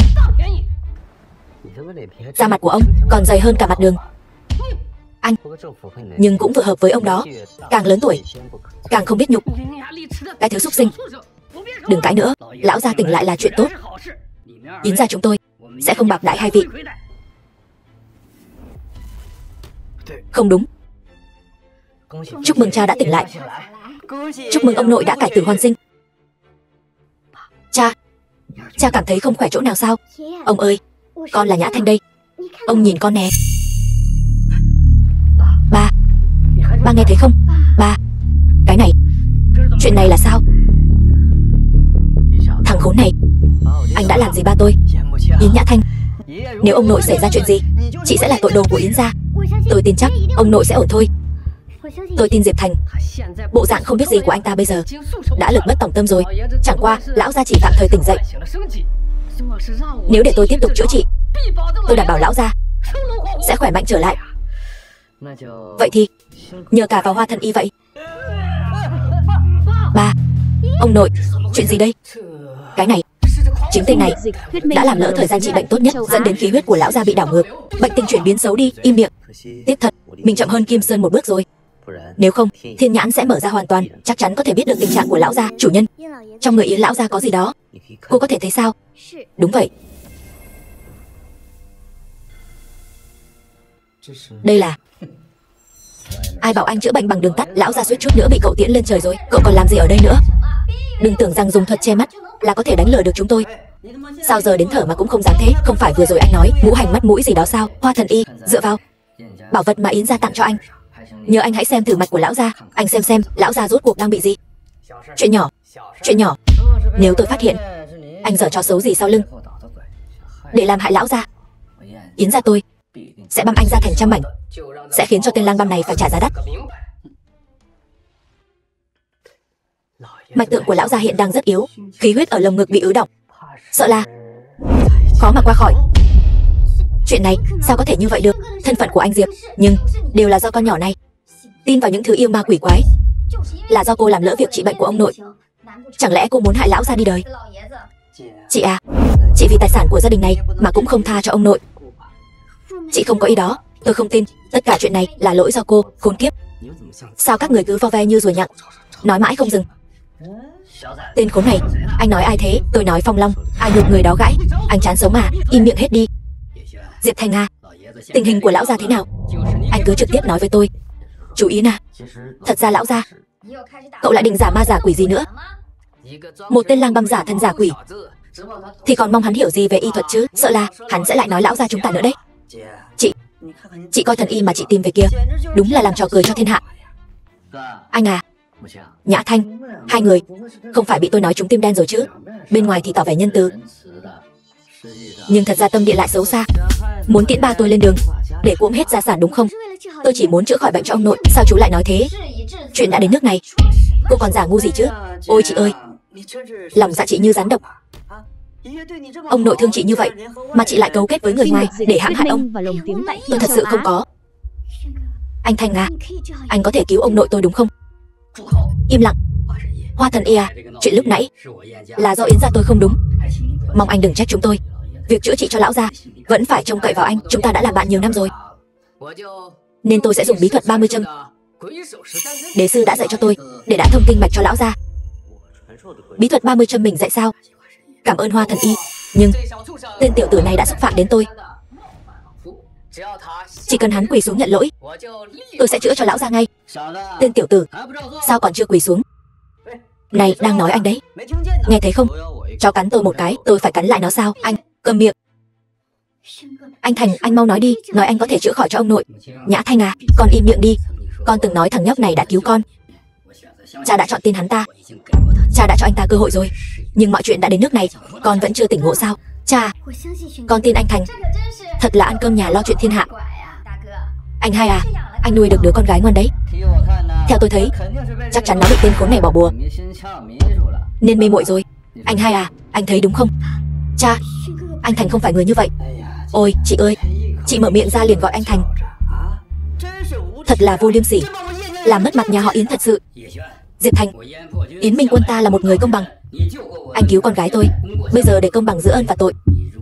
Nếu anh giúp cho con gái tôi tỉnh ngộ, tôi sẽ tha mạng cho anh. Nể mặt Nhã Thanh, tôi sẽ tốt bụng nhắc nhở các người một câu. Yến lão gia không phải là không có thuốc chữa, nhưng là người có thể cứu hắn chỉ có thể là tôi. Anh biết gì mà dám khoe khoang ở Yến gia? Người đâu? Đánh gãy chân tên này rồi đuổi ra ngoài cho tôi. Chờ chút, cha, lúc nãy anh Thành nói ngoài anh ấy ra không ai cứu được ông nội. Con có thôi đi không? Con đi về phòng đi. Không có sự cho phép của cha thì không được ra ngoài. Cha, Nhã Thanh cô không cần đi đâu cả. Hay nhỉ, cậu là người đầu tiên dám xen vào chuyện gia đình tôi. Tôi không hứng thú với chuyện nhà ông, nhưng người có thể cứu lão gia chỉ có thể là tôi. Tôi không tin. Yến gia không phải là nơi để anh giở trò. Thật buồn cười. Anh ở đây đừng động tay vào thứ gì là giúp tôi rồi. Anh suýt nữa đã tiến lão gia đi rồi, giờ còn muốn làm loạn ở đây sao? Nếu tôi nói lão gia không phải bị bệnh mà là bị kẻ gian hại thì sao? Thuyết minh và lồng tiếng tại Cái phim gì? châu Á. Vớ vẩn. Lão gia sống một đời lương thiện, không bao giờ gây thù chuốc oán, sao có thể có người hại chứ? Phòng kẻ gian bên ngoài thì dễ, phòng kẻ gian trong nhà mới khó. Anh nói vậy là có ý gì? Có phải anh muốn gây chia rẽ không? Tôi cho anh biết, cho dù vậy, Yến gia chúng tôi cũng không tha cho anh. Ngày này năm sau sẽ là ngày giỗ của anh. Tôi chỉ tiện miệng nói một câu. Sao hai người lại căng thẳng thế? Chẳng lẽ là hai người làm? Tôi vớ vẩn. Người nhà họ Yến ai cũng biết giữ phép tắc. Chúng tôi là người tốt hay xấu, trong lòng anh hai tự có đáp án. Người ngoài như anh cũng xứng để đứng đây chỉ trỏ sao? Người đâu? Chặt chân hắn vứt cho chó ăn. Ba, ông nội. Hoa thần y, tình trạng của lão gia đang rất nguy hiểm, xin anh mau chóng cứu chữa cho lão gia. Hắn ta, Hoa thần y yên tâm, chỉ cần hắn còn ở Yến gia, hắn chạy không thoát đâu. Xin anh hãy ra tay cứu giúp. Chỉ cần Hoa thần y chữa được cho cha tôi sẵn sàng tặng anh 10 chai tinh hoa trời đất. Yến Minh Quân này khá quyết đoán. Tôi không đồng ý. 10 chai tinh hoa trời đất thôi trị giá 10 tỷ lận. Chúng tôi đã cố hết cách để cứu lão gia rồi, còn có thể làm gì chứ? Cô nói gì? Con đàn bà này, cút sang một bên. Anh dám đánh tôi, mạng sống của ba đâu thể so với những vật ngoài thân đó. Đừng nói là 10 tỷ, cho dù là trăm tỷ, nghìn tỷ, miễn là ba có thể tiếp tục sống, Yến gia cũng sẽ chấp nhận bỏ ra. Cứ để hắn ta cứu ba đã. Có cứu sống được hay không thì không chắc. Vội làm gì? Suýt nữa làm hỏng chuyện tốt của tôi. Anh dám đánh tôi? Anh chờ đó, xin Hoa thần y ra tay giúp đỡ. Cũng được. Cứu một mạng người còn hơn xây 10 tòa tháp vì để tích đức. Tôi miễn cưỡng giúp ông lần này vậy. Cảm ơn Hoa thần y.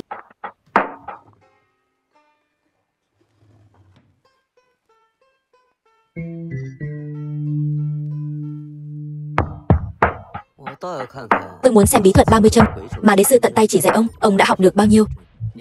Ngậm cái mồm lại. Y thuật mà đế sư tận tay truyền dạy, anh biết gì mà ăn nói sang bậy.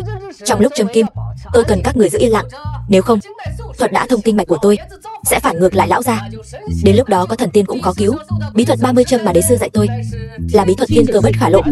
Tôi sẽ cho các người mở mang tầm mắt. Các người giữ yên lặng. Nếu ai dám làm phiền đến Hoa Thần Y, đừng trách tôi ra tay độc ác.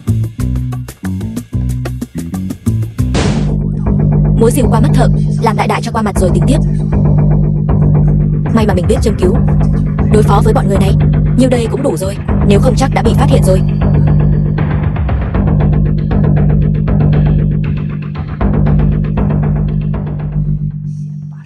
Lấy được 10 bình tinh hoa trời đất trước đã. Với số tài sản chục tỷ này, mình sẽ cao chạy xa bay. Sẽ không ai tìm được mình. Hoa Thần Y, nếu tôi đoán không sai thì anh chỉ đang châm cứu thông thường thôi, đúng không? Dám làm phiền đến tôi. Nếu tôi châm kim sai, anh có gánh hậu quả được không? Nếu bí thuật 30 châm, cứ châm giống như anh làm nãy giờ, châm loạn xạ như vậy, người bệnh không chết thì cũng tàn phế. Anh biết gì mà nói. Bí thuật 30 châm này đế sư đã cải tiến rồi mới dạy lại cho tôi. Tốt nhất là anh ngậm miệng lại, nếu không người ngủm đầu tiên sẽ là anh. Chàng trai, sự kiên nhẫn của tôi có giới hạn, cậu đừng có không biết điều như vậy.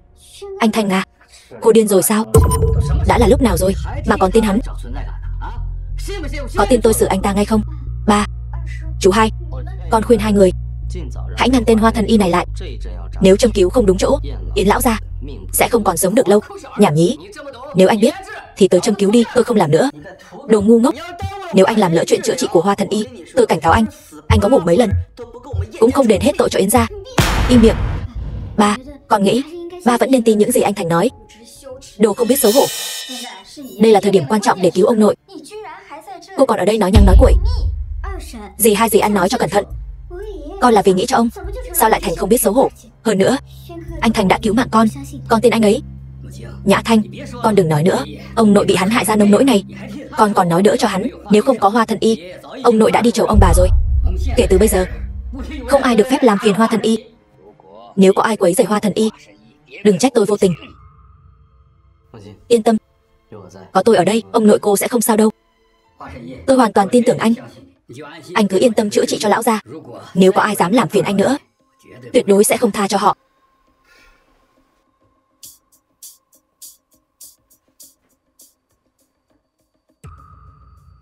Phim được dịch, thuyết minh và lồng tiếng tại ông nội phim châu Á. không hổ danh là thần y. Ông già này thật sự được Hoa Thần Y chữa khỏi sao? Lão gia thật sự đã sống lại rồi. Thắng, ván này mình thắng rồi. Hoa Thần Y, tôi thay mặt cho cả gia đình cảm ơn anh đã cứu ba tôi khỏi bệnh. Chuyện nhỏ thôi.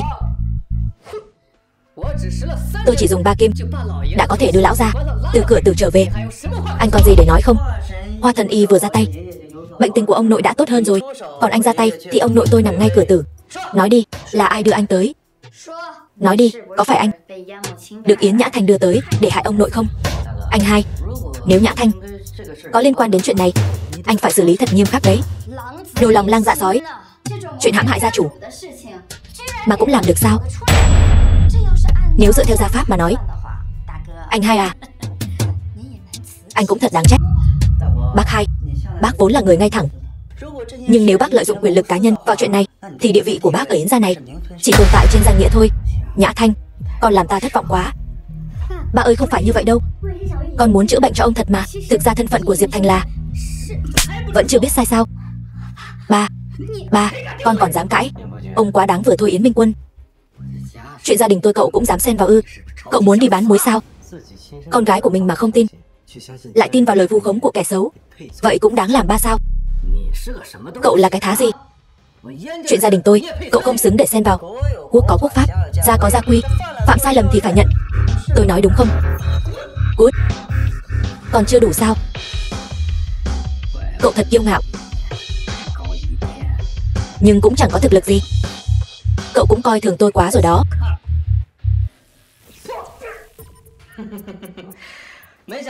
Không ngờ đúng không? Yến gia chúng ta vốn là thế gia luyện võ cổ. Anh Hai tôi còn là nhân tài võ thuật trăm năm khó gặp, trình độ cũng khá đấy. Đến đây chưa đủ đâu. Anh Hai à, hôm nay đừng để hắn chạy thoát. Nếu hắn trốn thoát sẽ là tai họa cho sau này. Phim được dịch, thuyết minh và lồng cho dù hai người các ông cùng đánh tôi, cũng vẫn còn kém tôi xa lắm. Ba có sao không? Ông nội. Chết tiệt, không thể để họ phát hiện ra. Mình chỉ đang giả thuật 30 châm. Tôi nói rồi, người có thể cứu ông ấy chỉ có tôi. Cậu im miệng lại cho tôi. Nếu không phải cậu ở đây làm xăng làm bậy, lão gia sao có thể thành ra như vậy? Đúng vậy, nếu không phải cậu 5 lần 7 lượt làm gián đoạn buổi trị liệu của tôi, lão gia cũng sẽ không thành bộ dạng như bây giờ. Hoa thần y ông thật sự cho rằng dựa vào kỹ năng châm cứu mèo cào của ông thì có thể cứu sống ông ấy sao? Đúng là viển vông. Tôi rõ ràng đang sử dụng quỷ thủ thập tam châm mà đế sư truyền lại. Cậu dám nói khoác là châm cứu mèo cào? Huyệt thiên đột và huyệt trung đình, đây rõ ràng là hai huyệt vị của thông dương và mạch nhâm, thì liên quan gì tới quỷ thủ thập tam châm đế sư truyền lại? Lẽ nào lại là giả sao? Anh Thành, anh có thể cứu ông nội em được không? Tự cao tự đại, để tôi xem cậu có bản lĩnh gì để đưa lão ra từ cửa quỷ môn quan trở về. Được thôi, hôm nay tôi sẽ cho mấy người thấy quỷ thủ thập tam châm thật sự là như thế nào. Thuật che mắt. Đây là thuật che mắt. Đây chắc chắn là thuật che mắt. Cút đi cho tôi. Thằng nhóc này không hề đơn giản, không thể để cậu ta làm hỏng chuyện lớn của mình. Yến Minh Quân, bây giờ tôi chỉ có thể tạm thời giữ mạng sống của ông ấy. Nếu ông muốn cứu ông ấy, đừng để người khác làm phiền tôi. Dựa vào đâu mà phải tin anh chứ? Ai biết anh lại sử dụng thuật che mắt gì nữa? Đúng vậy, cậu sử dụng những thuật che mắt này để đánh lạc hướng chúng tôi, suýt chút nữa đã trì hoãn việc điều trị tốt nhất cho lão gia. Cậu chỉ muốn hại chết lão gia. Vậy mấy người còn cách nào khác không? Lão gia hiện tại chỉ có thể sống được 3 tiếng nữa thôi. Qua 3 tiếng này, chuyện gì đến cũng phải đến. Nếu không phải vì anh trì hoãn việc điều trị của Hoa thần y đã chữa khỏi cho ông nội rồi. Yến Minh Quân, tôi nói lại lần nữa, Yến lão gia bị người khác hại. Vừa rồi tôi đã phá vỡ trận pháp ngũ hành, nhưng không ngờ bên trong trận pháp lại có bọ ngải. Khi phá vỡ trận pháp đã kinh động bọ ngải, dẫn đến tình trạng ứ trệ khí huyết, không thể lưu thông. Cậu nói lão gia bị kẻ gian hại, có bằng chứng gì không? Không, nhưng chỉ cần có thể lấy được bọ ngải ra thì coi như có thể chứng minh những gì tôi nói là thật. Anh đừng nghe lời cậu ta. Anh, vừa nãy cậu ta suýt chút nữa đã hại lão gia rồi. Anh tuyệt đối đừng nghe lời hắn. Yến Minh Quân, tôi cho ông một cơ hội nữa để lựa chọn. Ba à, anh Thành là người đã kéo con về từ quỷ môn quan. Đứng lại. Anh xúc phạm Yến gia, hại gia đình tôi, còn muốn đi sao? Tôi mà muốn đi, trên đời này chưa ai có thể cản tôi lại. Được lắm, hôm nay tôi sẽ dạy cho cậu biết lễ độ. Dựa vào anh sao? Không xứng. Cậu, khoan đã. Có chuyện gì? Ông cũng muốn dạy tôi cách làm người à? Anh có cách gì? Lấy bọ ngải đó ra, dùng lửa luyện nó. Dùng lửa? Gì chứ? Dùng lửa sao? Ý cậu là gì đây? Vậy anh có cách nào khác không? Cậu nắm chắc bao nhiêu phần thành công? Không đến 50%. Vậy thử một lần đi. Lựa chọn khôn ngoan đấy. Anh hai, anh không thể để cậu ta làm bậy được. Có chuyện gì xảy ra, tôi sẽ chịu trách nhiệm. Anh hai, mạng sống của lão gia, anh gánh nổi không? Nếu còn chậm trễ, tính mạng của lão gia coi như xong. Các người còn có cách nào khác sao? Lửa lên.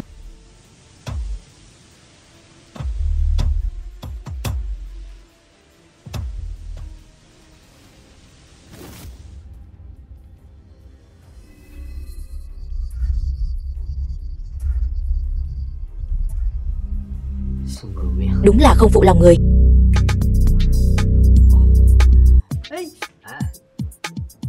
Không cần lo, ông ta chạy không thoát khỏi Yến gia đâu. Ba, thật không ngờ cậu ta chữa khỏi cho lão gia thật rồi. Ba, ông nội sắp tỉnh rồi. E là không giấu được. Không sao, dù sao thì bọn họ cũng không có bằng chứng. Đúng vậy, lúc đó cũng không có ai khác. Được rồi, mau qua đó xem đi, nếu không bọn họ phát hiện đấy. Ông nội, tôi bị sao vậy? Ba đã hôn mê hơn 1 tháng rồi. Chúng con còn tưởng ba bị bệnh lạ gì đó, nhưng thật ra là bị kẻ gian hãm hại. Đúng vậy đó. Ba có nhớ trước khi hôn mê đã xảy ra chuyện gì không? Tôi không nhớ gì. Vậy tốt rồi.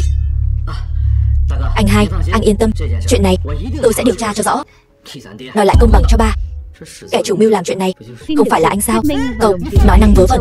Diệp Thành, tôi biết cậu không thích nó, nhưng cậu không thể nói lung tung như vậy. Cậu này là ông nội. Đây là Diệp Thành, anh ấy đã cứu ông. Diệp Thành. Ba muốn làm gì vậy? Yến lão gia vừa mới tỉnh dậy, nghỉ ngơi chút đi, những việc khác sau này hãng nói. Được. Nhã Thanh, con ở bên cạnh chăm sóc ông nội đi. Chúng ta tìm chỗ khác nói chuyện. Diệp Thành, cậu cứu sống lão gia, Yến gia chúng tôi rất cảm kích, nhưng việc này không phải để cậu có thể nói lung tung như vậy. Đừng tưởng rằng cậu cứu được lão gia thì cậu có thể ngậm máu phun người. Những lời tôi nói, trong lòng anh tự hiểu rõ. Tôi không hiểu anh nói gì. Có điều, Yến gia chúng tôi không dung thứ cho người ngoài làm bậy. Không phải ai cũng có thể ở Yến gia làm sằng làm bậy. Hơn nữa Yến gia cũng không xứng để tôi phải đến làm bậy. Tạm biệt. Khoan đã. Chuyện cũ vẫn chưa giải quyết xong. Anh hai, chúng ta xử lý cậu ta thế nào? Yến gia các người muốn qua cầu rút ván à? Ái chà, đánh giá mình cao quá đó. Cậu xứng sao? Cứ cho là cậu cứu được lão gia thì đó cũng là phúc phần ba đời mà cậu muốn cũng không có. Lúc trước cậu ở nhà, tôi ăn nói bừa bãi. Chuyện này chúng tôi còn chưa tính với cậu. Nếu như để cậu đi, chẳng phải cho cả Yến Kinh này biết Yến gia tôi dễ bắt nạt sao? Đến lúc đó đồn đại ra ngoài, bất kỳ ai cũng có thể đến Yến gia làm bậy à? Người đâu? Bắt tên khốn này trói lại cho tôi. Đợi đã, các người hiểu lầm rồi. Tôi chỉ muốn hỏi xem cậu ta có bằng chứng không? Anh hai, anh có ý gì đây? Tôi chỉ muốn biết sự thật. Yến Minh Quân, ý anh là gì chứ? Này, anh thả tin. Người mới chỉ gặp qua một lần thôi, hơn là anh em ruột của mình sao? Tôi nói lại một lần nữa. Tôi muốn biết sự thật là gì. Diệp Thành, nếu cậu có bằng chứng, tôi sẽ không làm khó cậu. Nhưng nếu như cậu nói lung tung không có bằng chứng, tôi tuyệt đối không thể tha cho cậu. Chuyện này cũng dễ thôi. Bọ ngải một khi rời khỏi vật chủ sẽ lập tức trở về bên cạnh người nuôi nó. Chúng ta thả bọ ngải ra, thử là biết ngay thôi.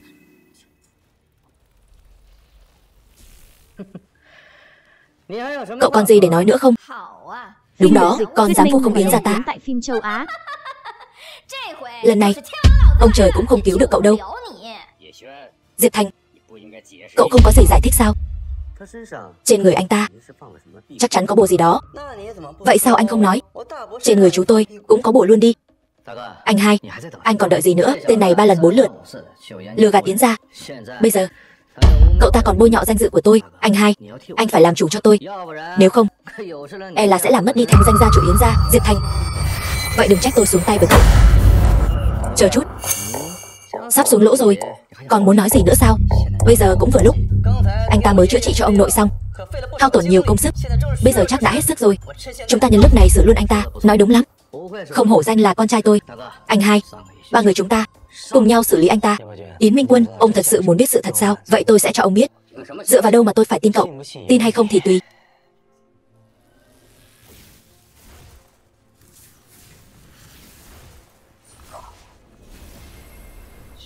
Huyền Hoàng nghe lạnh, tái tạo thời không. Anh hai, thằng khốn này chắc chắn lại dùng thuật che mắt gì đó. Tôi sẽ vạch mặt cậu ta. Đứng im, tôi xem ai dám động đến cậu ta. Anh hai, rốt cuộc anh có ý gì đây? Tôi chỉ muốn biết chân tướng là gì. Đây là gì? Sự thật. Khi trục gương được mở ra, tất cả sự thật sẽ được phơi bày. Tin hay không, các người tự mình xem xét. 3. Nếu cậu dám giở trò, cậu cũng biết hậu quả rồi đó. Thầy, ông xem ngũ hành bát quái phải bày trí thế nào? Cái này không thể nào. Yến Minh Quân, xem xong cái này, chân tướng mà ông muốn sẽ được phơi bày. Tôi muốn lão già đó. Chuyện nhỏ. Chuỗi hạt Phật này tôi đã ếm vào trận ngũ hành nghịch chuyển. Chỉ cần để lão già đó đeo 7 ngày, ông ta sẽ trở thành người thực vật. Sau đó các người có thể đem bọ ngải chúa đưa vào cơ thể ông ta. Như vậy sau 77-49 ngày, lão già đó không còn đường sống. Cho dù là đại la kim tiên dáng thế, cũng khó mà cứu được ông ta.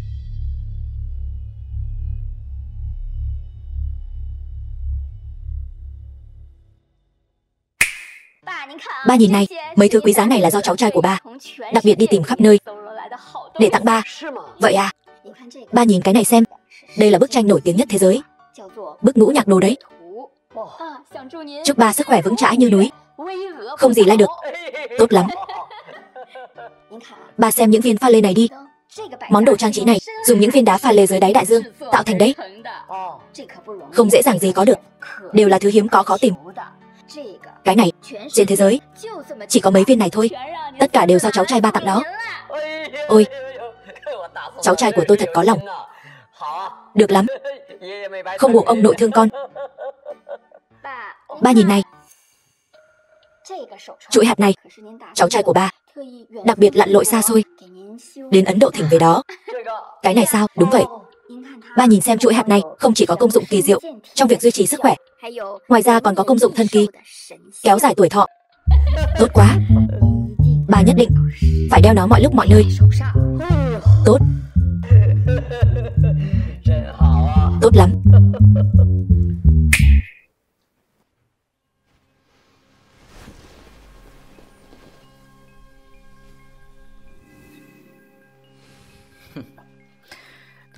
Sau khi giải quyết lão già này xong, chúng ta tìm một cơ hội thủ tiêu Yến Nhã Thanh. Sau đó tiện Yến Minh Quân lên đường. Như vậy thì Yến gia mới hoàn toàn nằm trong tay chúng ta. Nhất định như thế rồi, chắc chắn chúng ta sẽ có được Yến gia. Còn danh Yến Nhã Thanh, lão già này lại có ý định đem toàn bộ gia sản giao cho con danh đó hưởng hết. Còn cái tên Yến Minh Quân, cả nhà họ lại muốn tranh gia sản với chúng ta, không biết nặng nhẹ. Vậy thì đừng trách chúng ta ra tay tàn nhẫn.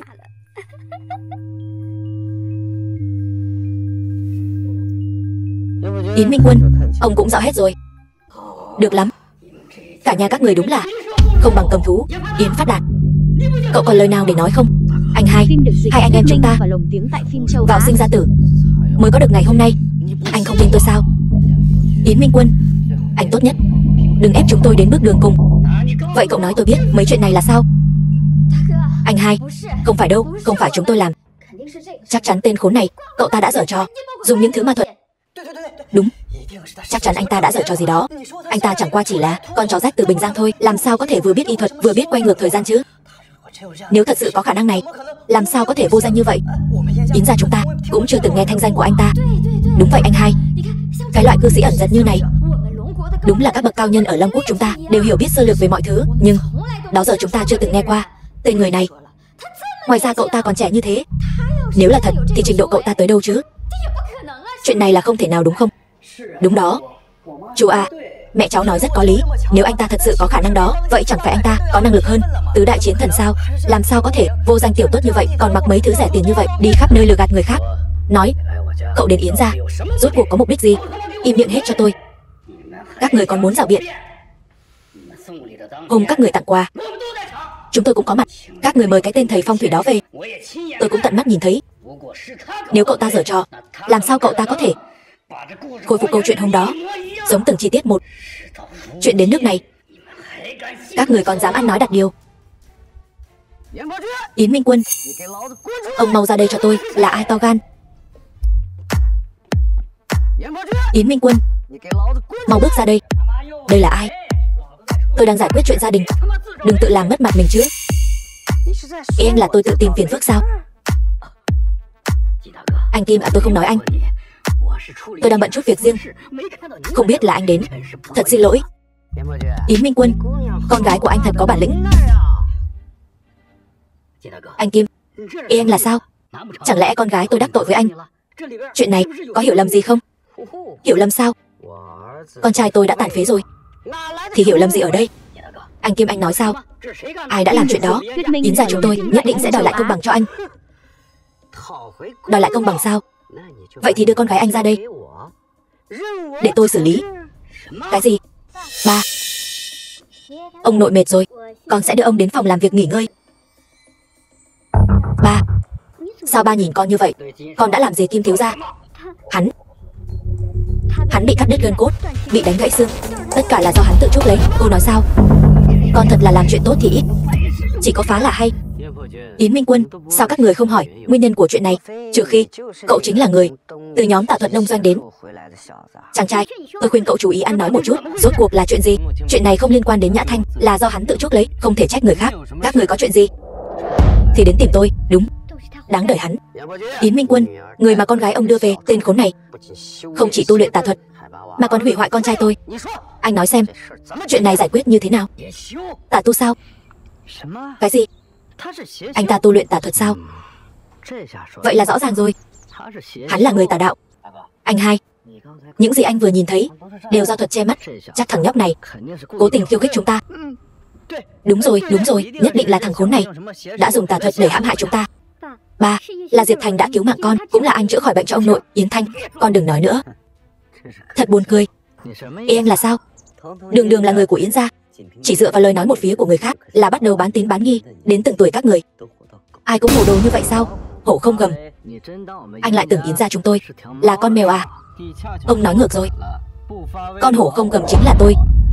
Còn nhà họ Yến các người là cái thá gì chứ? Mạnh miệng thật đấy. Sao dám phỉ báng Yến gia tôi? Anh thấy chưa anh hai? Thằng chó này luyện tà thuật. Hắn đến nhà chúng ta chắc chắn có mục đích bất chính nào đó. Ba, anh Thành thật sự không giống như lời họ nói là Kim Hào Kiệt. Hắn 5 lần 7 lượt làm nhục con, còn muốn quấy rối con. Anh Thành là người ra tay giúp đỡ con. Yến Nhã Thanh lọt vào mắt xanh của con trai tôi, đó là may mắn của cô. Nếu không có Kim gia thì cũng không có Yến gia các người. Đúng thế, anh Kim nói chí phải. Đồ không biết tốt xấu. Cô nghĩ tại sao Yến gia chúng ta dựa vào đâu để tồn tại đến bây giờ? Nếu không phải Kim gia chia cho chúng ta quyền năng của giọt tinh hoa đất trời, hôm nay cô hồ đồ như vậy không phải là muốn hại Yến gia sao? Các người chia sẻ quyền năng của giọt tinh hoa đất trời sao nào? Bây giờ đã biết anh đắc tội với thế lực gì rồi phải không? Muộn rồi. Đây là thứ mà ông dựa vào để khoác lác sao? Hiện nay ở Yến Kinh này, Kim gia là gia tộc mạnh nhất. Ngoài ra chúng tôi còn nắm trong tay quyền năng từ giọt tinh hoa đất trời của đế sư. Vậy có nghĩa là ông không quan tâm đến thanh danh của con gái mình sao? Yến Minh Quân tôi không đến lượt anh lên mặt dạy đời. Người đâu? Bắt hắn ta lại. Chờ đã, bây giờ có hối hận cũng không kịp nữa.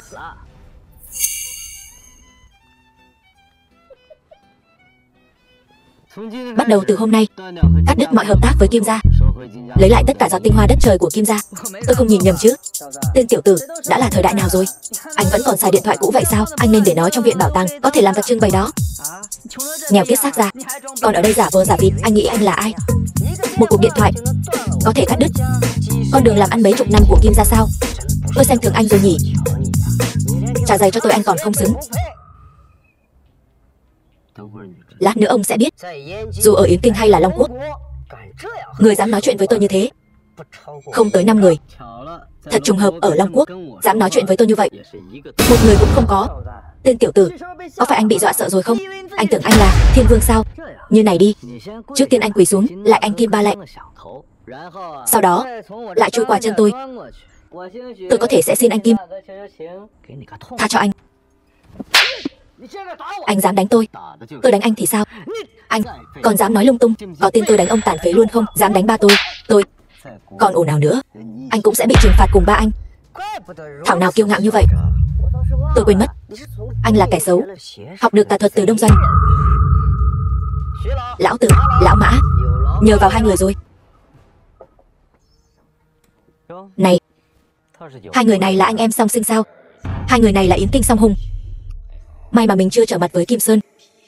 Phim được dịch, thuyết minh và lồng tiếng tại phim châu Á. Đàn kiếm sao? Yến Kinh này có nhiều nhân tài, nằm trong lão ổ thật, đến đàn kiếm cũng luyện được.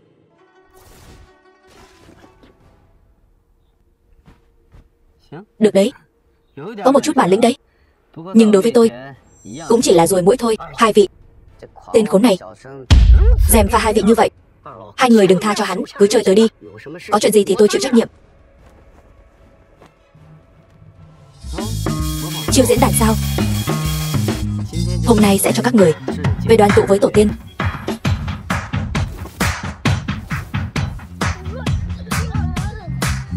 Loại võ công gì thế này? Đây không phải là Như Lai thần trưởng trong truyền thuyết sao?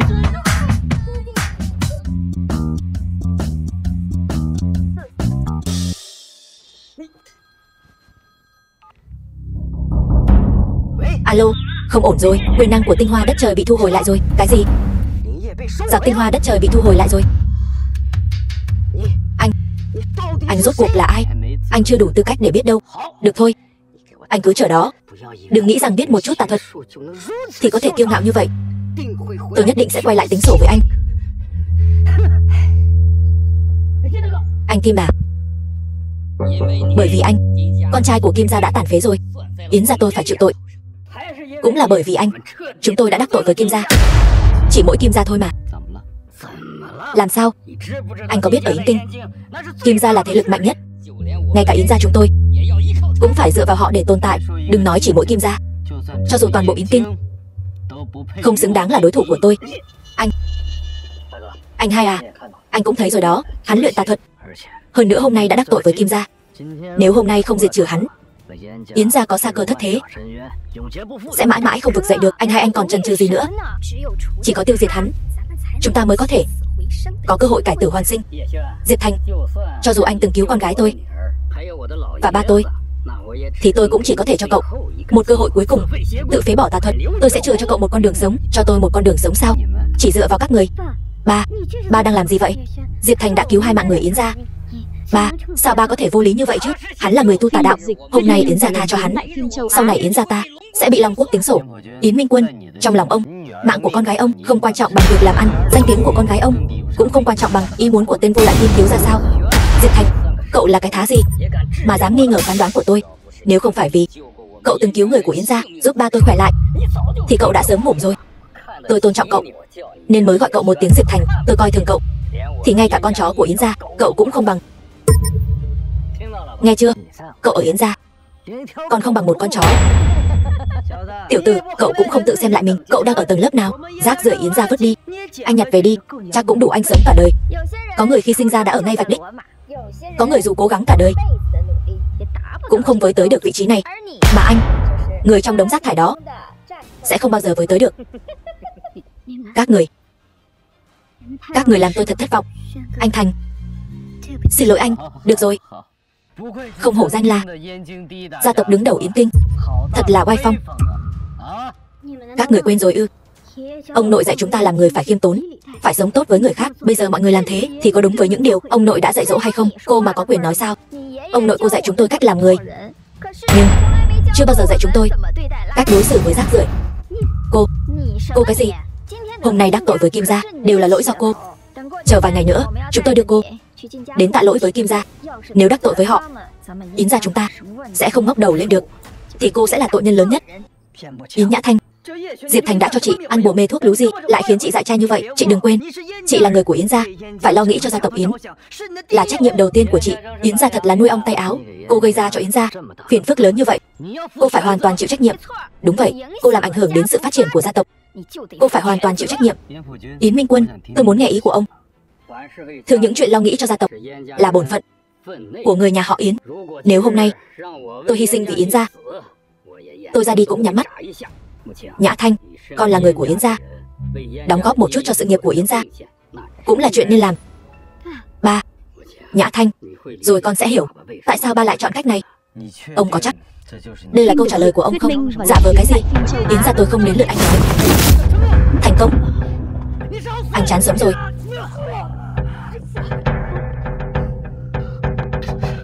Cái loại bất hiếu bất nhân như ông có biết tại sao tôi muốn để ông nói không? Bây giờ tôi nghe đến phát chán rồi. Phế bỏ tứ chi để ông tự kiểm điểm mình trong phần đời còn lại. Người phụ nữ của tôi mà hạng tôm tép như cô dám bắt nạt cô ấy.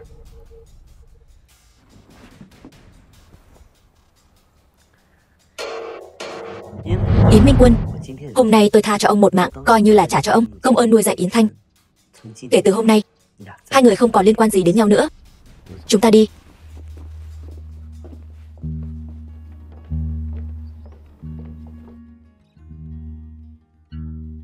Anh Thành, sao thế? Không có gì, đi xem tình hình của ông nội trước đã.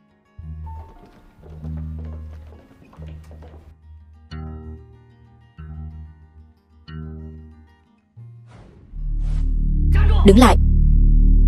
Cậu tưởng Yến gia không còn ai sao? Một người ngoài làm loạn ở Yến gia không tính, đằng này còn dám can thiệp vào chuyện gia đình tôi. Con gái tôi không đến lượt người ngoài như anh quản. Xử hắn đi.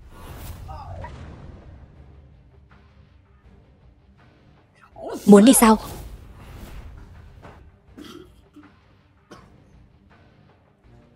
Sức mạnh của ông chỉ có vậy thôi sao? Dù Yến Minh Quân này có chết, tôi cũng phải bắt anh trả giá. Kinh môn mở. Đốt cháy sinh mạnh, kích phát tiềm năng. Ở trước mặt người khác thì chiêu thức này rất mạnh, nhưng trước mặt tôi cũng chỉ là hàng tôm tép mà thôi. Hôm nay các người phải bỏ mạng tại đây. Chủ nhân phát hiện Yến Phát Đạt sử dụng thuốc đông doanh. Thuốc sẽ khiến hắn có sức mạnh khủng khiếp. Bây giờ hắn không còn thấy đau. Ngoài ra tôi cảm nhận được đối thủ của chủ nhân sắp xuất hiện. Đông Doanh Quốc phải không? Cuối cùng cũng đến rồi. Em trai, em Anh hai, giải quyết hắn trước đã. Anh cứ tùy ý xử lý hắn. Rượu mời không uống, muốn uống rượu phạt. Hai người các ngươi, sức mạnh hiện tại của hai người ở Long Quốc cũng có thể tung hoành ngang dọc. Chỉ tiếc là... Tiếc sao? Một người sống không thọ, một người làm chó cho giặc qua. Cái gì? Em trai, lời hắn nói có đúng không? Thuận em tu luyện là đông doanh tạ thuật sao? Anh hai à, em cũng hết cách rồi. Phế bỏ tay chân em còn đáng sợ hơn bắt em bỏ mạng. Vì vậy em chỉ có thể chơi khô máu. Vì để tiếp tục sống mà em chọn làm con chó cho bọn đông doanh. Chờ anh giải quyết xong chuyện này, anh sẽ tính sổ với em. Tất cả là do anh.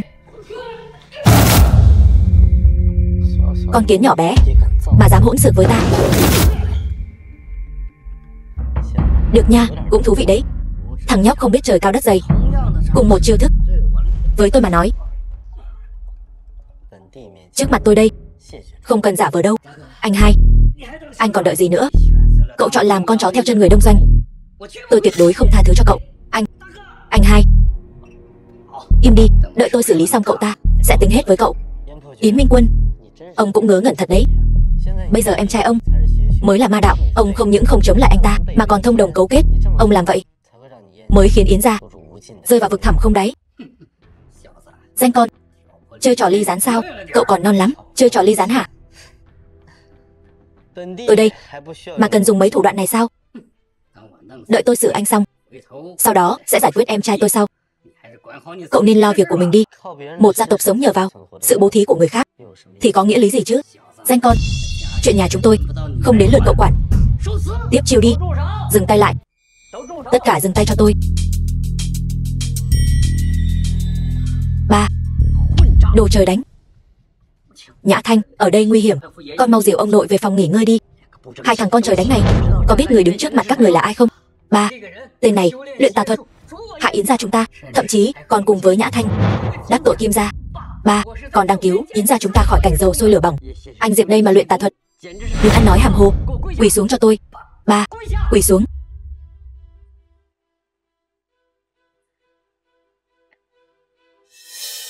Yến Bách Thiên khấu kiến Diệp đế sư. Đứng lên đi. Yến lão gia, Yến gia nhà ông có hai người con trai tốt quá đó. Thuyết minh và lồng tiếng tại phim châu Đế sư Á. Diệp Thành, cậu chính là Diệp đế sư. Người tính không bằng trời tính. Thật không ngờ Diệp đế sư vạn người tôn kính lại đại giá quang lâm đến Yến gia chúng tôi. Ông trời ơi, ông không cho tôi hưởng vinh hoa phú quý sao? Cậu thì ra nguồn gốc mọi chuyện đều do cậu mà ra. Rốt cuộc là vì cái gì chứ? Anh hai à, anh nói xem tôi rốt cuộc là vì cái gì? Thì ra mỗi người trong Yến gia ai nấy cũng có cái tôi quá lớn. Kể từ khi lão gia bị bệnh nặng, các người đều thay đổi hết rồi. Ngay cả tôi cũng quên mất bản tính của chính mình, mất đi lý trí. Tôi đúng là đáng tội mà. Anh hai à, đây không phải là lý do chính. Lý do chính là các người đều không đáng được sống. Súc sinh, Yến gia đối đãi không tệ với anh, sao anh lại làm thế? Ông nội, không sao đâu, chỉ là tức giận quá thôi. Không cần lo, có Diệp đế sư ở đây, chúng ta sẽ không có chuyện gì đâu.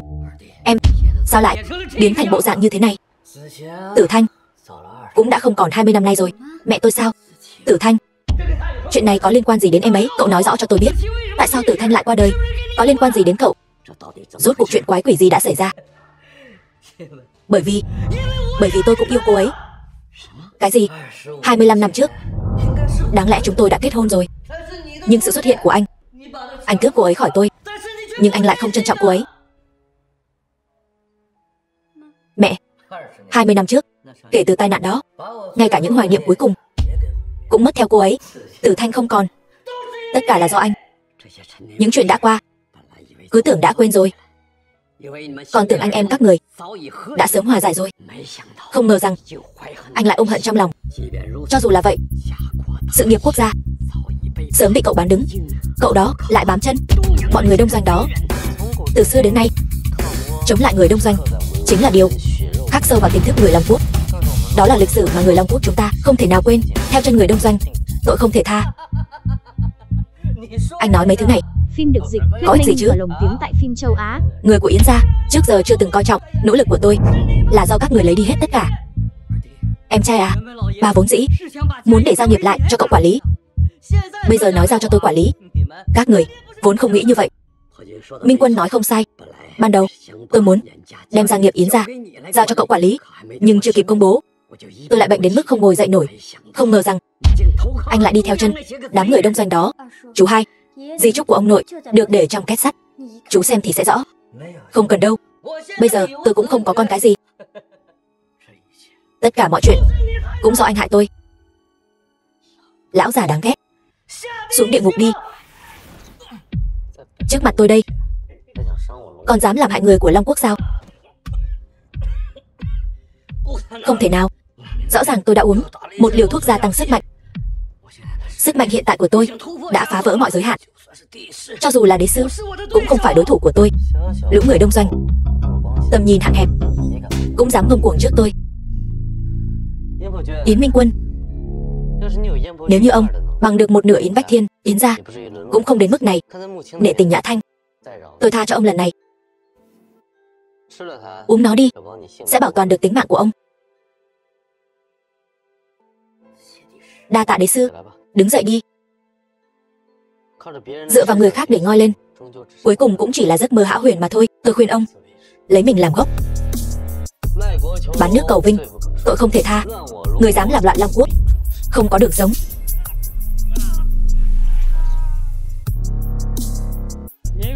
Tên khốn kiếp, hôm nay chính là ngày giỗ của anh. Cuối cùng cũng tới rồi.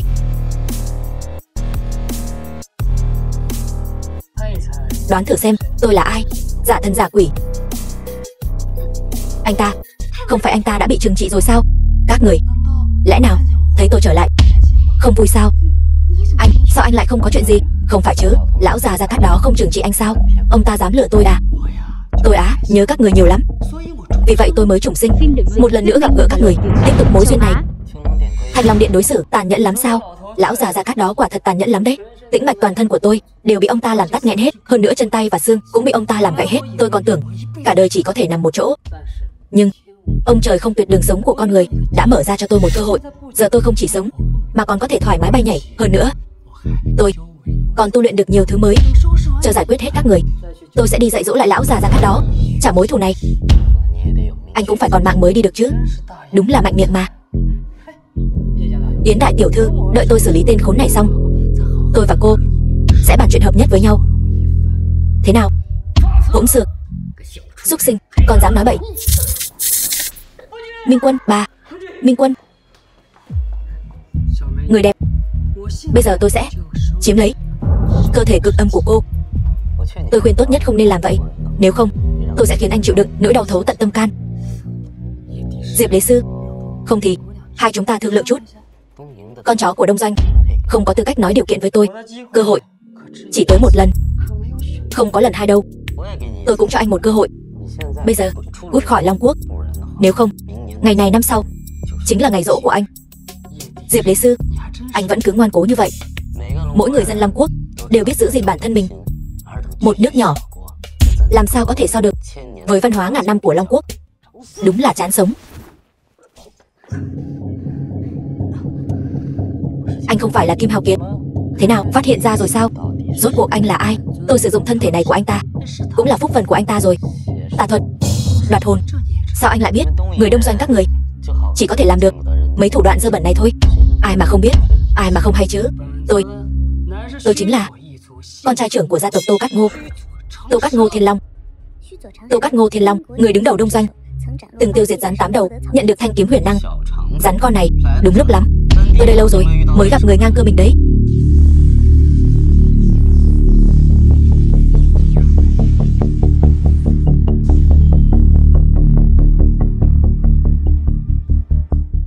Tô Cát Ngô Thiên Long, anh chính là người đứng đầu đông doanh sao? Phải, hôm nay tôi sẽ tiêu diệt người đứng đầu đông doanh, dùng thân xác của anh bồi đắp phúc mạch của Long Quốc, dùng máu thịt của anh gột rửa sông biển của Long Quốc, dùng mắt của anh lấp đầy núi non của Long Quốc, mang lại cho Long Quốc một mảnh trời thanh bình. Gì đấy đế sư? Đối với tôi, anh chẳng là cái thá gì hết. Ngô Tuyết bảo vệ Nhã Thanh. Vâng, thưa chủ nhân.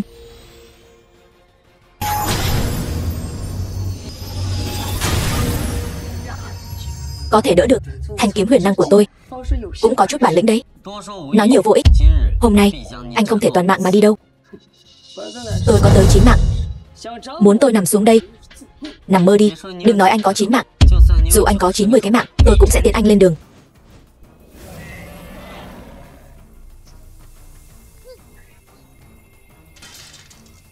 Thứ vô dụng này chẳng có chút tích sự gì.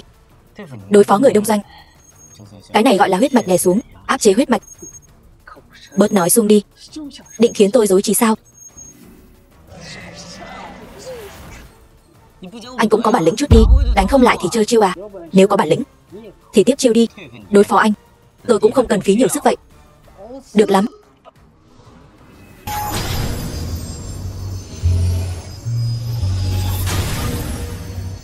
Diệp Thành, chỉ có vậy thôi sao? Mà cũng dám tỏ vẻ với tôi. Phế vật. Người đẹp. Nếu không phải cô có cơ thể cực âm, kiếm có khó tìm. Nếu không vì các người giúp tên phế vật này, tôi nhìn thôi cũng thấy chán ghét rồi. Cầm miệng. Một tên đông doanh rách nát, còn dám xúc phạm Long Quốc sao? Đồ ăn hại. Tên rác rưởi này lại dám mắng tôi. Bây giờ tôi cho anh một cơ hội để lập công. Kết cục thế nào anh tự hiểu rõ. Tôn thượng yên tâm, tôi sẽ dọn sạch đám rác rưởi này. Em trai, đừng chấp mê bất ngộ nữa. Bây giờ tôi mất hết tất cả. Tôi chỉ muốn sống thôi. Làm vậy có gì sai sao? Làm lại từ đầu. Chúng ta vẫn có thể sống tốt. Yến gia còn chưa lụi tàn. Miễn là cậu quay đầu, tôi tin Diệp Thành nhất định có thể cứu cậu. Nhìn Diệp đế sư mà các người tôn kính kia, đứng trước tôn thượng cũng không đỡ nổi một đòn. Đi theo cậu ta, Yến gia chúng ta nhất định bị diệt vong. Không bằng chúng ta dựa vào tôn thượng. May ra còn có con đường sống. Yến phát đạt. Quay đầu là bờ. Bây giờ hối cải vẫn còn có thể sống. Nếu còn tiếp tục sai lầm thì không ai cứu nổi anh đâu. Gieo gió ắt gặp bão đó. Lão gia, thứ lỗi nhé. Tôi phải liều thôi. Cậu dám? Ba, ông nội. Không sao, có đế sư bảo vệ chúng ta, bọn họ không làm được gì đâu. Cậu là đồ không bằng cầm thú, làm con chó theo chân người khác, hại cha ruột của mình. Tôi không thể tha. La lối cái gì chứ? Tôi không tin là không làm gì được các người. Các người đã làm gì tôi? Là đế sư rộng lượng, cho anh con đường lui, để anh biết sai sửa sai. Nếu không thì hối hận muộn màng. Không phải, không phải như vậy. Tôn thượng cứu tôi với. Ăn hại, đúng là ăn hại. Đồ vô dụng, tự mình tạo nghiệp, không thể sống được. Người đẹp, đợi tôi và cô chính thức hợp nhất, sẽ cho các người đoàn tụ. Người đông doanh đáng ghét các người, dù tôi có làm ma cũng không tha cho anh. Mạng của cô nằm trong tay tôi, được sống hay không cũng phải do tôi quyết định. Sấm sét ngũ sắc, người phụ nữ của đế sư ta cũng dám động vào. Hôm nay tôi sẽ tiêu diệt thủ lĩnh của đám người đông doanh. Phế vật, dám đến đây xem, tôi sẽ cho anh nếm mùi. Kiếm đế sư. Bất luận lúc nào, bất luận nơi đâu, kẻ nào dám xâm phạm Long Quốc đều phải đền tội. Anh Thành, anh không sao chứ? Không sao.